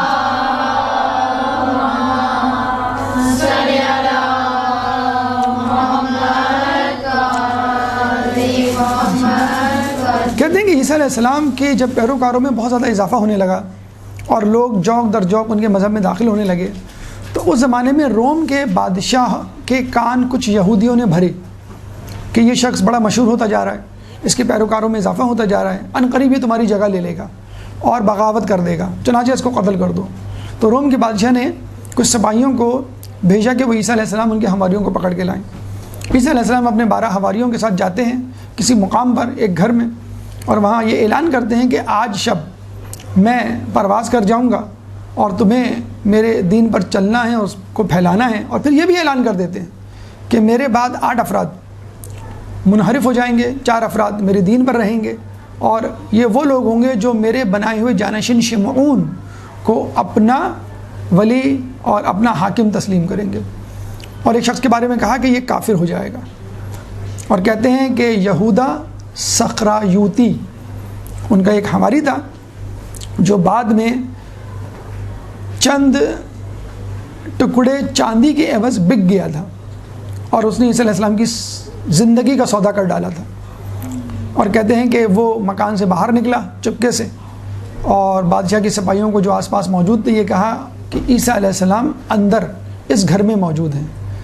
کہتے ہیں کہ جیسے اس نے یہ جملہ کہا اللہ تعالیٰ نے اس شخص یہودا سخرایوتی، ایک جگہ اس کا نام سرجس بھی لکھا ہوا ہے، بہرحال اس کا چہرہ اللہ تعالیٰ نے عیسیٰ علیہ السلام جیسا بنا دیا اسی وقت۔ تو بادشاہ کے سپاہی نے کہا کہ تم تو خود عیسیٰ ہو اور تم کہہ رہے ہو کہ عیسیٰ اندر موجود ہے۔ اس نے کہا کہ تم اندر جا کے خود دیکھ سکتے ہو۔ تو بادشاہ کے سپاہی اس کو پکڑ کے اندر لے گئے تو پتہ چلا کہ وہاں عیسیٰ علیہ السلام ہے ہی نہیں۔ تو اس نے کہا بس تم ہی عیسیٰ علیہ السلام ہو، اور اس کو جو ہے وہ صلیب دے دی۔ تو آج تک عیسائی یہی سمجھتے ہیں کہ عیسیٰ علیہ السلام حقیقی طور پہ مصلوب ہو گئے تھے، یعنی ان کو صلیب پہ سولی پہ چڑھا دیا گیا تھا، جبکہ ہمارے نزدیک عیسیٰ علیہ السلام آسمان پر چلے گئے تھے اور وہ صاحب امام زمانہ کے ظہور کے وقت نزول کریں گے اور ان کے ساتھ ان کے جانثاروں میں شامل ہوں گے۔ اور اس شخص کی جسے کہتے ہیں بے وفائی اور گمراہی کی وجہ سے لوگوں کو مشکلات کا سامنا کرنا پڑا، اور یہ ایک اہم نصیحت جو عیسیٰ علیہ السلام کر کے گئے تھے کہ وہ لوگ اصل دین پر قائم رہیں گے جو میرے بنائے ہوئے جانشین کو اپنا رہبر و رہنما تصور کریں گے اور اس کی پیروی کریں گے۔ یہی بات خود رسول اللہ نے غدیر قم میں کی تھی کہ من کنت مولا فہذا علی مولا۔ تو جب رسول اللہ کے جانے کے بعد جن جن لوگوں نے علی کی ولایت کو قبول کیا بس وہی راہ راست پہ رہے، باقی تمام لوگ گمراہ ہو گئے۔ اللہ تعالیٰ سے دعا ہے کہ ہمیں عیسیٰ علیہ السلام کی سیرت پر عمل کرنے کی توفیق عطا فرما، جو کچھ پڑھا سنا اس پہ عمل کرنے کی توفیق عطا فرما، ہماری اس آخر سی عبادت کو اپنی بارگاہ میں قبول فرما، ہماری زندگی میں زہد و تقوی کا رنگ بھر دے، تعلیمات اہل بیت پر عمل کرنے کی توفیق عطا فرما، قیامت کے دن ان کی شفاعت سے بہرہ مند فرما۔ ربنا تقبل منا انك انت السميع العليم وتب علينا انك انت التواب الرحيم برحمتك يا ارحم الراحمين وصلى الله على محمد وآله الطاهرين